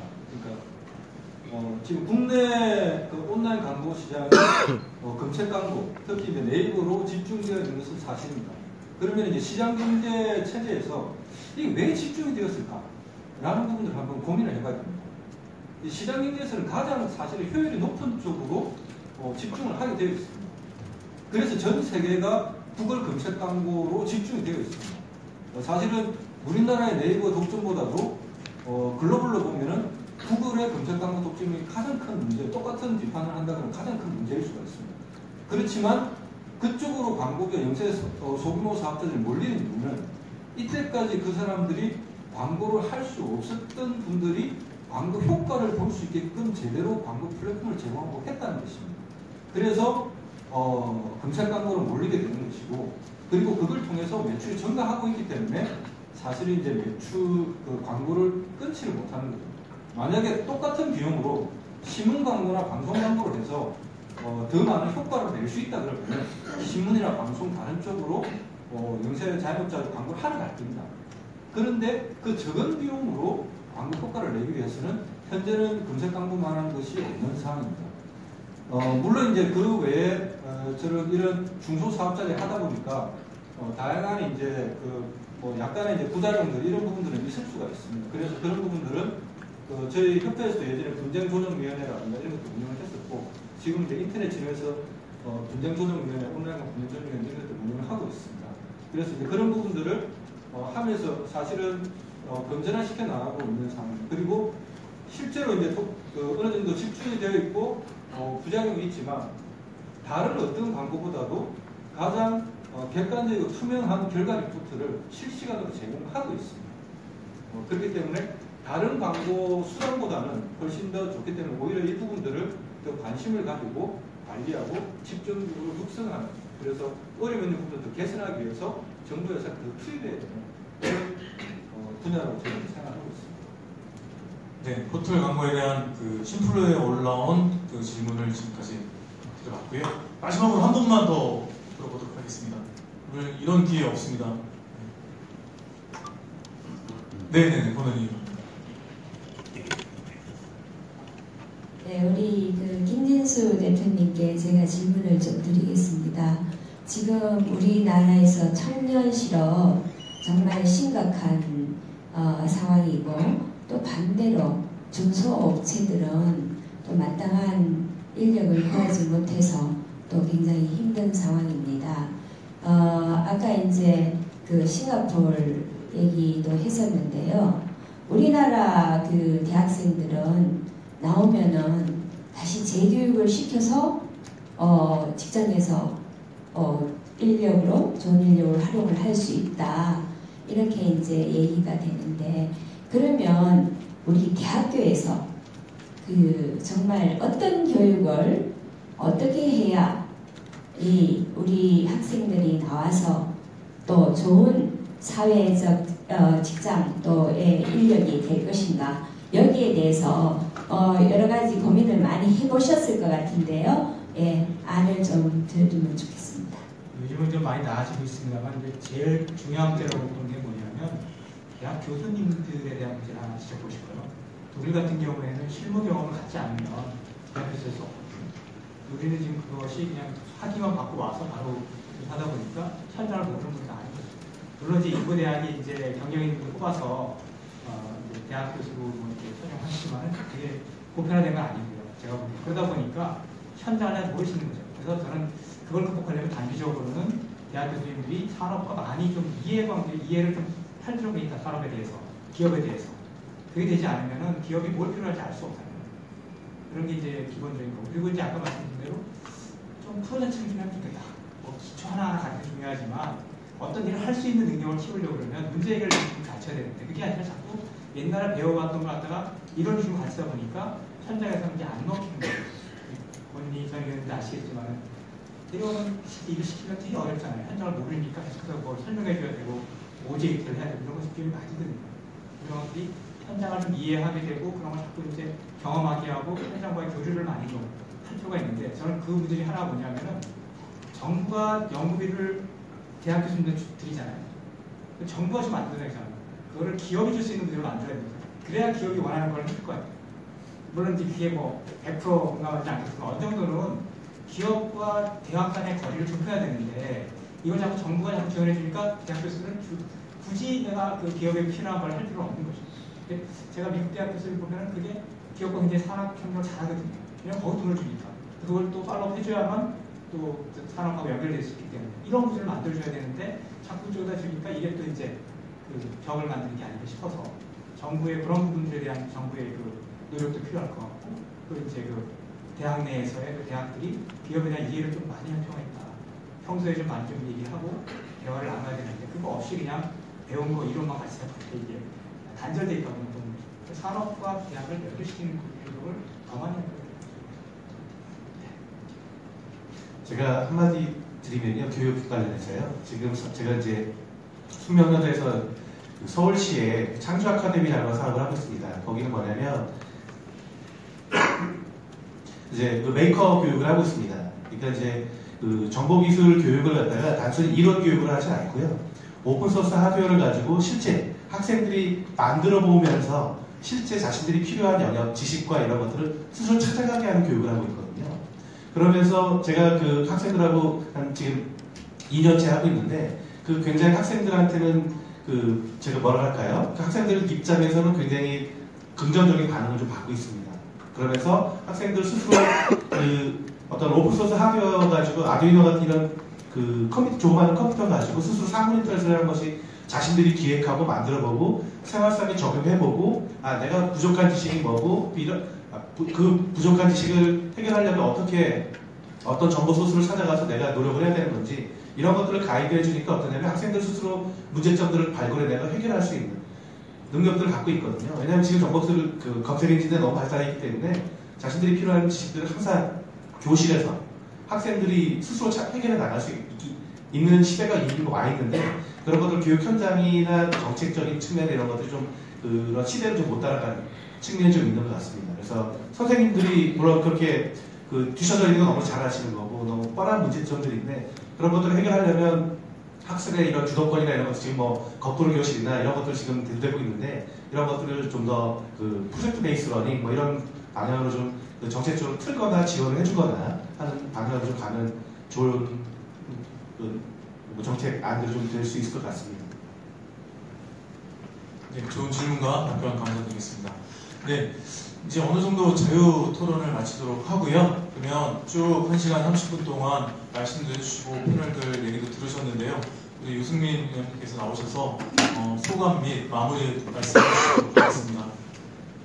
나오시는 동안 박수로 맞으세요. 기자님들 말씀 잘 들었습니다. 고맙습니다. 사회 보시느라 고생하셨고요. 김철균 회장님도 말씀 잘 들었습니다. 이광훈 선생님 계신데 예, 고맙습니다. 한 말씀도 안 해주셔서 한 말씀 제가 좀 부탁드려도 되겠습니까? 예, 먼저 위원장님 말씀 좀 듣고 제 말씀 드리겠습니다. 저 아까 김인수 회장님 말씀 들으니까 여기서는 프랙티쿰이 없으면은 실제로 한계였으면 실물 경험이 없으면 교수가 안 된다고 하셨는데 제가 독일서 공부하고 교수가 됐습니다.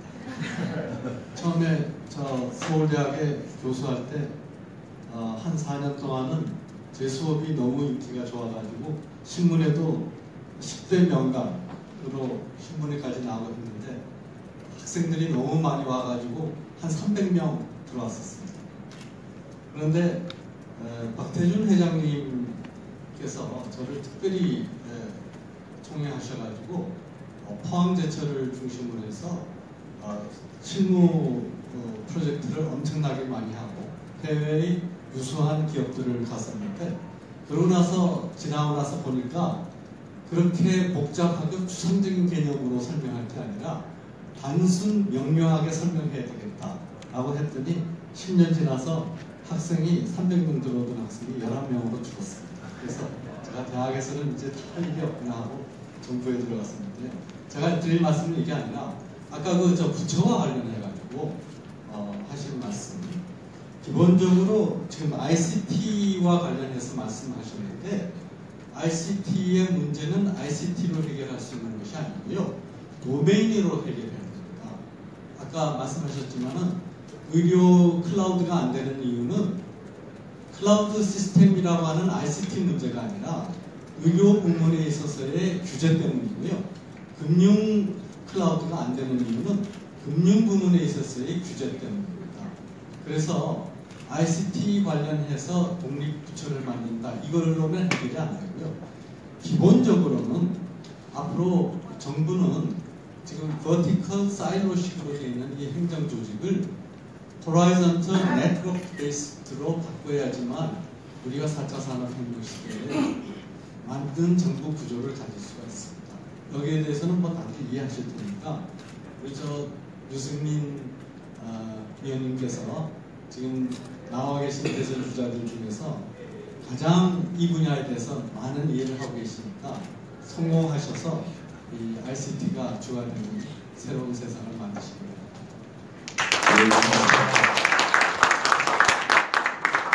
네, 위원장 말씀 감사합니다. 마무리 말씀 좀 몇 가지 좀 말씀만 드리고 그렇게 하겠습니다. 방금 우리 이광품 위원장 말씀하신 게 전 정말 맞다고 생각합니다. 방금 클라우드 이야기를 하면서 국회가 우리나라 유일하게 그런 발신법도 만들고 이랬는데 각 영역별로 각 부처별로 그걸 도메인이라고 표현하셨는데 갖고 있는 그 규제들 그거를 이렇게 풀지 않고는 저는 굉장히 어렵다고 봅니다. 아까 개인 택시 말씀하셨고요. 그리고 그거는 개인 택시 사업자들의 개인 택시가 아니라 택시 사업자들 버스도 마찬가지고요. 버스 마찬가지고 아마 그런 거 금융 쪽에도 다 그렇고 우리 P2P 대출하는 것도 다 그렇고요. 그래서 그런 부분들이 우리가 지금까지 수십 년 동안 먹고 살던 기존 사업자들이 있고 그 사람들하고 결탁이라는 표현 그렇지만 그 사람들하고 늘 매일매일 만나던 관료가 공무원들이 있고 그걸 또 규제를 정말 여러분들 상상도 할 수 없을 정도로 복잡하게 세세하게 하던 그런 법 제도들이 그대로 있으면서 거기에 뭔가 이렇게 4차 산업혁명, ICT 이런 거를 이렇게 막 크게 이렇게 뭔가 이렇게 부과를 하려고 그러니까 이게 강론에 들어가서 하나도 안 맥히고 있는 그런 게 있는 것 같습니다, 확실히. 그래서 그 부분에 대한 고민도 하면서 그와 동시에 며칠 전에 제가 권 의원님 모시고 전자신문에 갔었는데 오명 전 그 장관님 부총리께서 거기 계시더라고요. 그런데 그분께서는 또 이 앞으로 ICT 이 분야를 이 4차 산업혁명 좀 넓게 이야기해서 4차 산업혁명을 진짜 강력하게 드라이브하고 주도할 만한 그런 과거 우리가 경제교육은 장관, 부총리 이렇게 하듯이 이쪽에도 여러 부처에 흩어져 있는 그런 것들을 좀 총합 코디네이터는 총합을 조정하고 뭔가 이렇게 국가적으로 꼭 필요한 거를 이렇게 드라이브를 걸 수 있는 그런 부총리급 정도 되는 그런 강력한 좀 그런 부처의 재구성 이런 게 필요하다 이런 말씀을 하셨어요. 근데 우리가 5년밖에 안 되는 임기가 5년밖에 안 되는 대통령이 돼가지고 무슨 위원회 같은 거 만들어가지고 성공한 예가 사실 잘 없습니다. 근데 1년에 회의 한 두세 번 하면서 그래가지고 그 위원회가 정부 부처는 굉장히 단단한 조직으로 이미 굴러가고 있고 거기에는 장관과 차관과 국장과 막 그냥 피라미드 조직으로 해서 일선에 사업하시는 분들하고 늘 매일매일 뭔가 주고받고 있는 게 있는 부처들이 여기저기 이렇게 존재하는데 그 위에 대통령실에 위원회 몇 개 이렇게 만들어 놓고 국무총리실에 위원회 몇 개 만들어 놓고 되는 게 저는 잘 없는 것 같아요. 그래서 저는 지금 제가 이 ICT 가버넌스 마지막에 두 분 말씀해 주신 거기에 대해서 제가 오히려 섣부른 대답을 드리는 것은 좀 금물이라고 생각합니다. 제가 혁신 성장 이야기하고 창업하고 싶은 나라 이야기하면서 창업에 대해서 우리 윤종영 본부장님 제 공약을 소개해 주셔서 감사드리는데 그거를 발표하면서 제가 유일하게 했던 거는 그냥 산자부가 너무 대기업 위주로 전통산업 위주로 이제까지 왔으니까 산자부 밑에 있는 중소기업청으로는 그거는 창업이나 이런 거를 새로 이렇게 하기에는 너무나 힘이 부족하다. 이래서 창업 중소기업부 이야기를 했었는데 그 밖에 정부 전체의 가버넌스를 정말 어떻게 해서 다음 정부뿐만이 아니라 그 다음 정부도 계속 이어받을 수 있는 큰 틀을 만들어 가느냐. 이 부분은 미래부, 산자부, 교육부, 보건복지부, 국토부, 중소기업청 이런 거 다 관련되어 있는 거기 때문에 제가 오늘 우리 전문가들께서 말씀해 주신 것을 가지고 좀 더 저는 고민을 해서 이 구조를 정부 구조를 어떻게 가져가야 되느냐를 제가 좀 고민을 하겠다는 말씀으로 드리고요. 아까 김철균 회장님께서 이미 미국하고 중국하고 속국이 되고 있다라는 말씀은 저도 그렇게 생각합니다만 차마 그렇게 표현을 못했습니다만은 우리가 가발 수출하고 라디오 만들고 TV 만들다가 반도체, 휴대폰, 또 철강, 조선, 석유 이런 거 하던 시대에는 조금 경쟁력의 차이가 있더라도 가격이나 이런 걸 조정해가지고 경제를 살리는 그런 게 가능했는데 이게 IT부터 ICT로 해서 빅데이터, AI까지 나오니까 우리 지난번에 그 알파고 그거 보고 급하게 그냥 대통령 주재하는 회의에서 갑자기 만드는 이런 식의 날림으로 해가지고 미국, 중국이 저렇게 정말 거의 뭐 완전히 도미네이트하는 저런 산업 전체 글로벌 생태계에서 우리 대한민국이 어디다가 명함을 낼 수 있겠느냐 저는 굉장히 정말 걱정입니다. 미국은 이미 자율적으로 시작을 다 했고 중국이라는 나라는 참 신기하게도 자기 내수 시장이 워낙 크니까 이 4차 산업혁명 하는 것도 그냥 딱 차단해버리고 자기 사이즈 가지고 거기에서 금방금방 키워가지고 해버리니까 이거는 따라가는 추격하는 전략이 우리하고는 상대가 안 되는 거예요. 그래서 저는 이 미국하고 중국 사이에서 우리가 이 4차 산업혁명에서 완전히 뒤쳐져 버리면 그럼 우리는 그냥 거기에 주정하는 어떤 기술적인 표준이나 여러 가지에 매여가지고 거기에서 주는 거나 받아 먹으면서 우리가 거기에서 돈은 벌지 못하는 그런 경제로 가버리는 그런 세상이 이미 오고 있지 않느냐에 정말 걱정입니다. 그래서 저는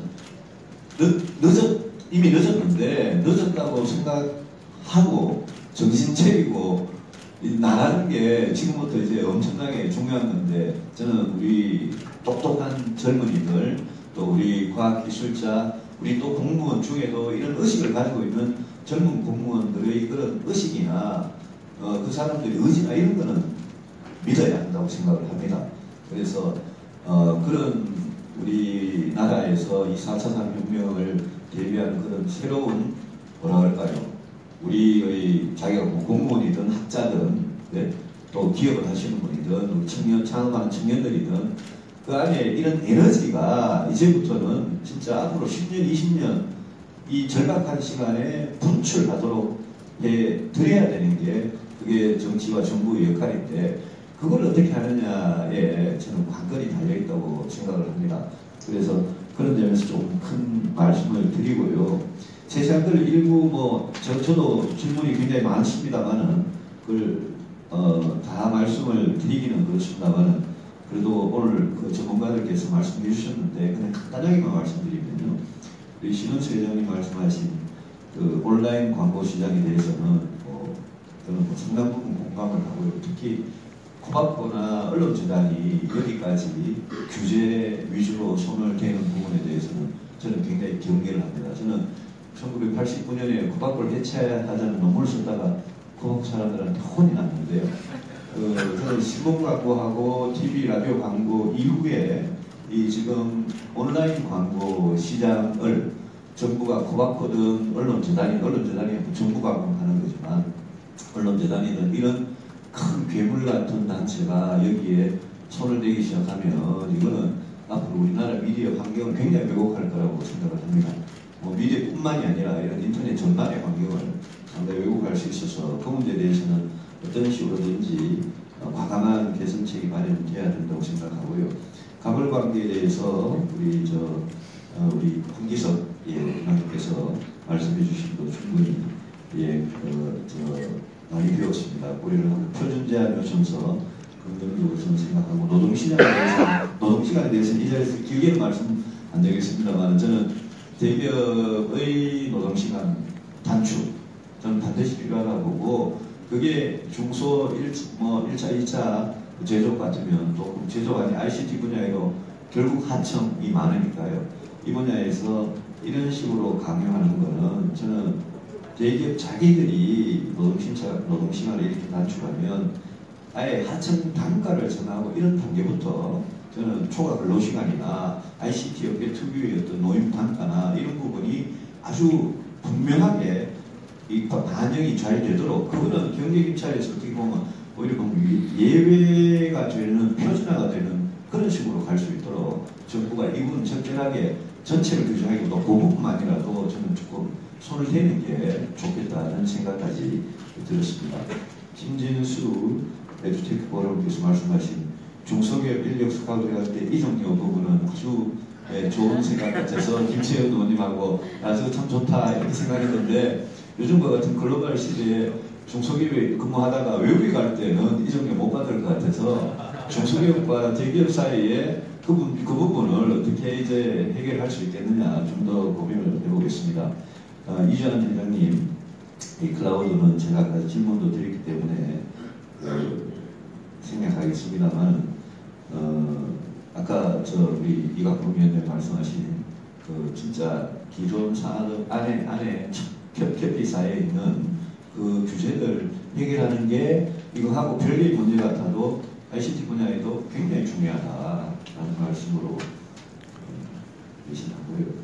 그 윤종영 회장님 많은 말씀 해주셔서 감사드립니다. 감사드리고 다른 것보다 정부 역할이 없다라고 생각하지 말고 미국은 워싱턴 DC하고 실리콘밸리가 비행기를 타도 한 5시간 걸리는 거리에 있다고 해서 그런 이제 농담을 하는데 사실은 미국은 다파 같은 데 저도 국방에 오래 있어서 우리도 다파입니다. DAPA고 그쪽은 DARPA인데 미국은 그 다파 같은 데에서 엄청난 그런 기술 혁신의 외부 효과 같은 게 뭐라 그럴까요? 스피드 오버라고 그럽니까? 이렇게 흘러 넘쳐서 민간으로 가서 민간의 기술 혁신이 그렇게 미국은 엄청나게 이루어지는 사회고 미국이 사실 그 내셔널 이노베이션 시스템이라는 게 미국의 국가 핵심 체제라는 거는 우주하고 국방 이런 쪽하고 아주 교묘하게 결합을 해서 미국 자기들은 민간 기업이 R&D 지원하면 안 된다 그러면서 자기들만큼 열심히 잘하는 나라가 없습니다. 그래서 저는 국가가 역할이 없는 게 아니라 국가가 역할을 돈을 쓰면서 제대로 하는 게 중요한 거지. 그런 점에서 보면 이게 부처만 문제가 아니라 아까 대학하고도 그런 이야기 나왔는데 부처만 문제가 아니라 저는 19조 원 중에 상당 액수를 쓰는 출연연구소라는 저도 출연연구소 출신인데요.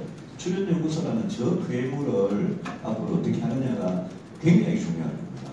거기에서 나오는 용역으로 먹고 사는 아주 편하게 그렇게 하는 사람이 많아서 우리가 이렇게 좀 되는 거 아닌가 싶은 생각을 해요.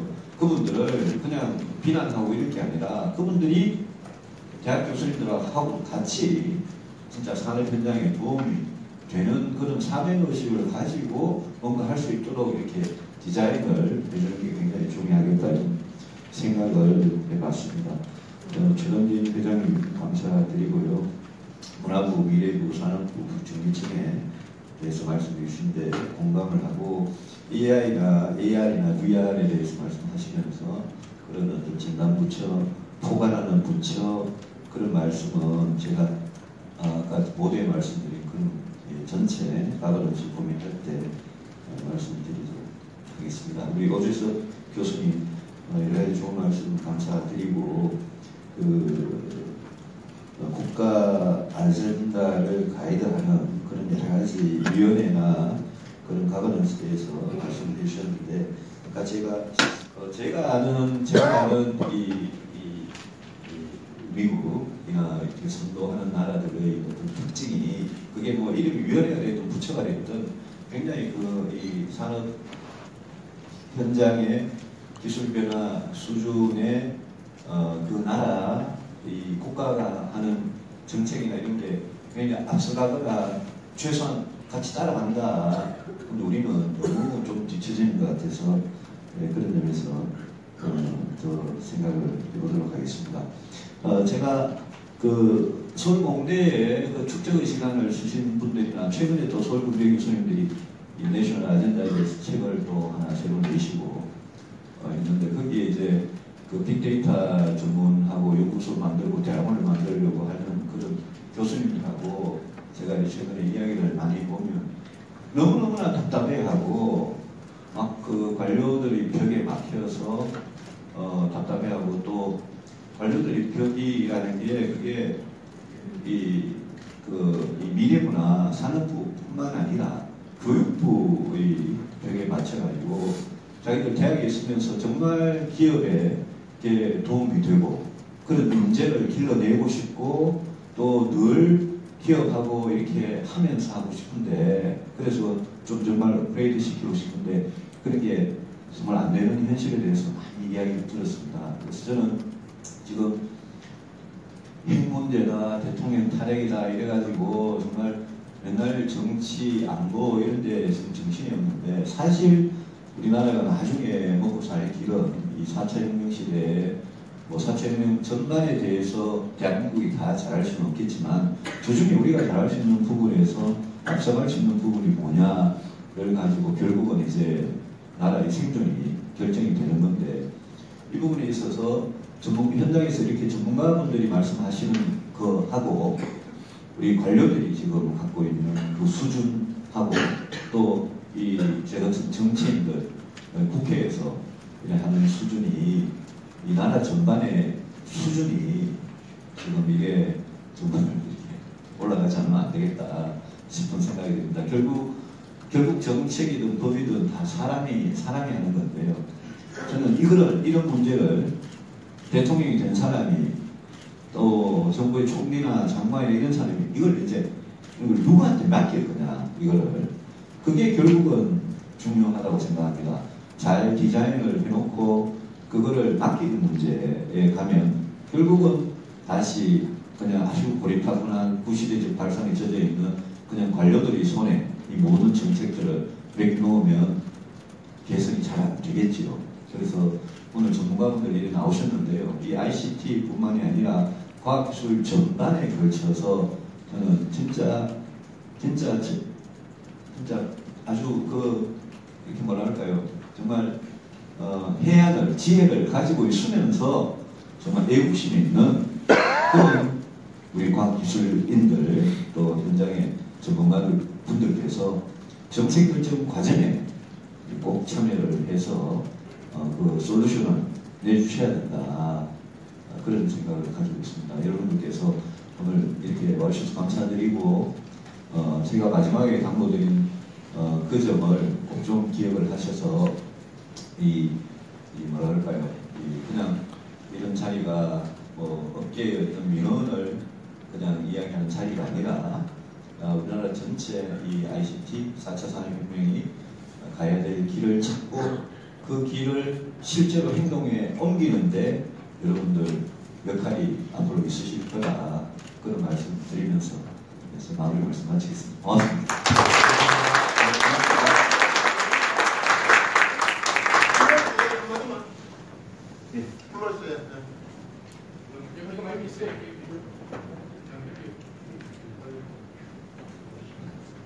예, 승풍부시하는 백조입니다.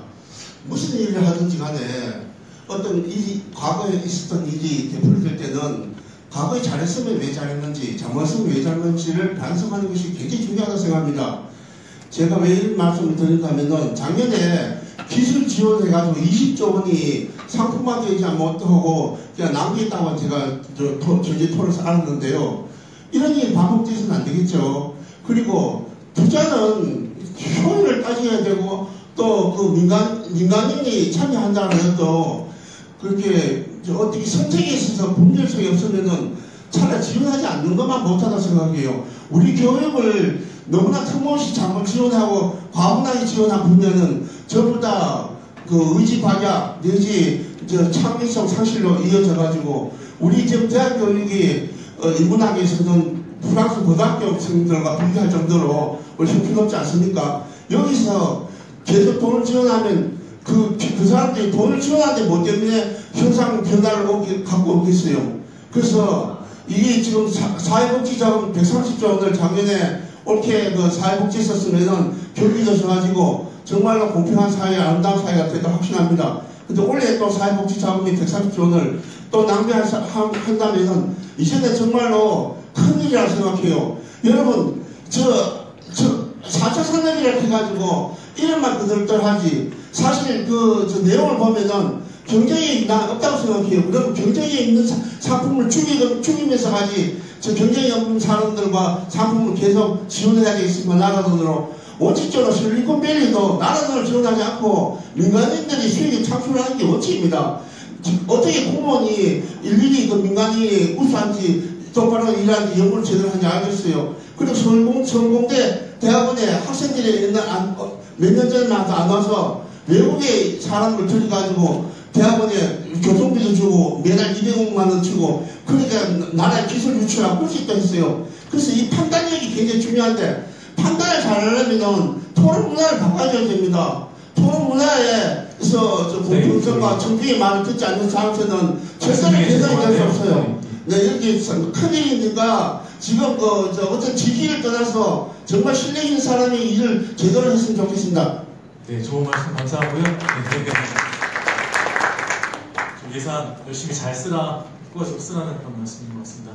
저 오늘 감사한 게 월요일 아침에도 불구하고요. 저 오늘 좀 놀랬던 게 유승민님께서 대선 주자임에도 불구하고 정시 전에 오셨어요. 그리고 오늘 행사가 1시간 반이 예상되어 있었는데 지금 한 20분이 지났는데요. 저는 꼼꼼히 적으셔갖고 이렇게 답변 다 주실 줄 몰랐습니다. 그 부분에 있어서 정말 우리 역시 패널 분들과 객석에 계신 업계에 관련하신 분들이 좀 감동받았을 것 같습니다. 그리고 오늘 저희가 준비한 토론회가 ICT인들을 다 대변하지는 못할 것 같습니다. 왜냐하면 굉장히 넓기 때문에. 그렇지만 저희들의 발걸음이 좀 저희들은 이렇게 준비되어 있으니까 아까 말씀하신 대로 우리는 열정을 갖고 있으니까 4차 산업혁명 시대에 좀 대선 후보로서 그리고 대통령이 되셔서 우리도 열정을 좀 제대로 써주십사 하는 위해서 마련을 했으니까요. 부디 저희들 마음 잊지 마시고 좀 꼭 불러주셔서 또 담아주셨으면 좋겠습니다. 네. 마지막으로 광고 드리겠습니다. 아까 광고 드렸던 것처럼 앞에서 그 기념사진 찍고요. 그리고 협회 관계자분들과 패널분들은 옆에서 식당에서 식사를 하는 것으로 마무리 짓도록 하겠습니다. 네. 기념사진 찍도록 하겠습니다. 앞으로 나와주신 것 합니다.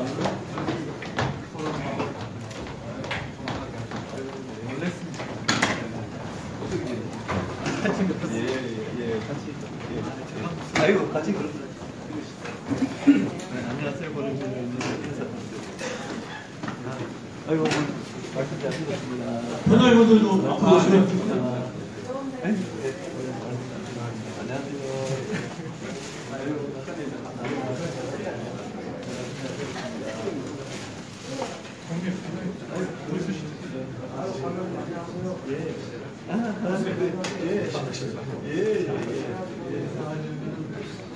예, 그러게 그러시죠.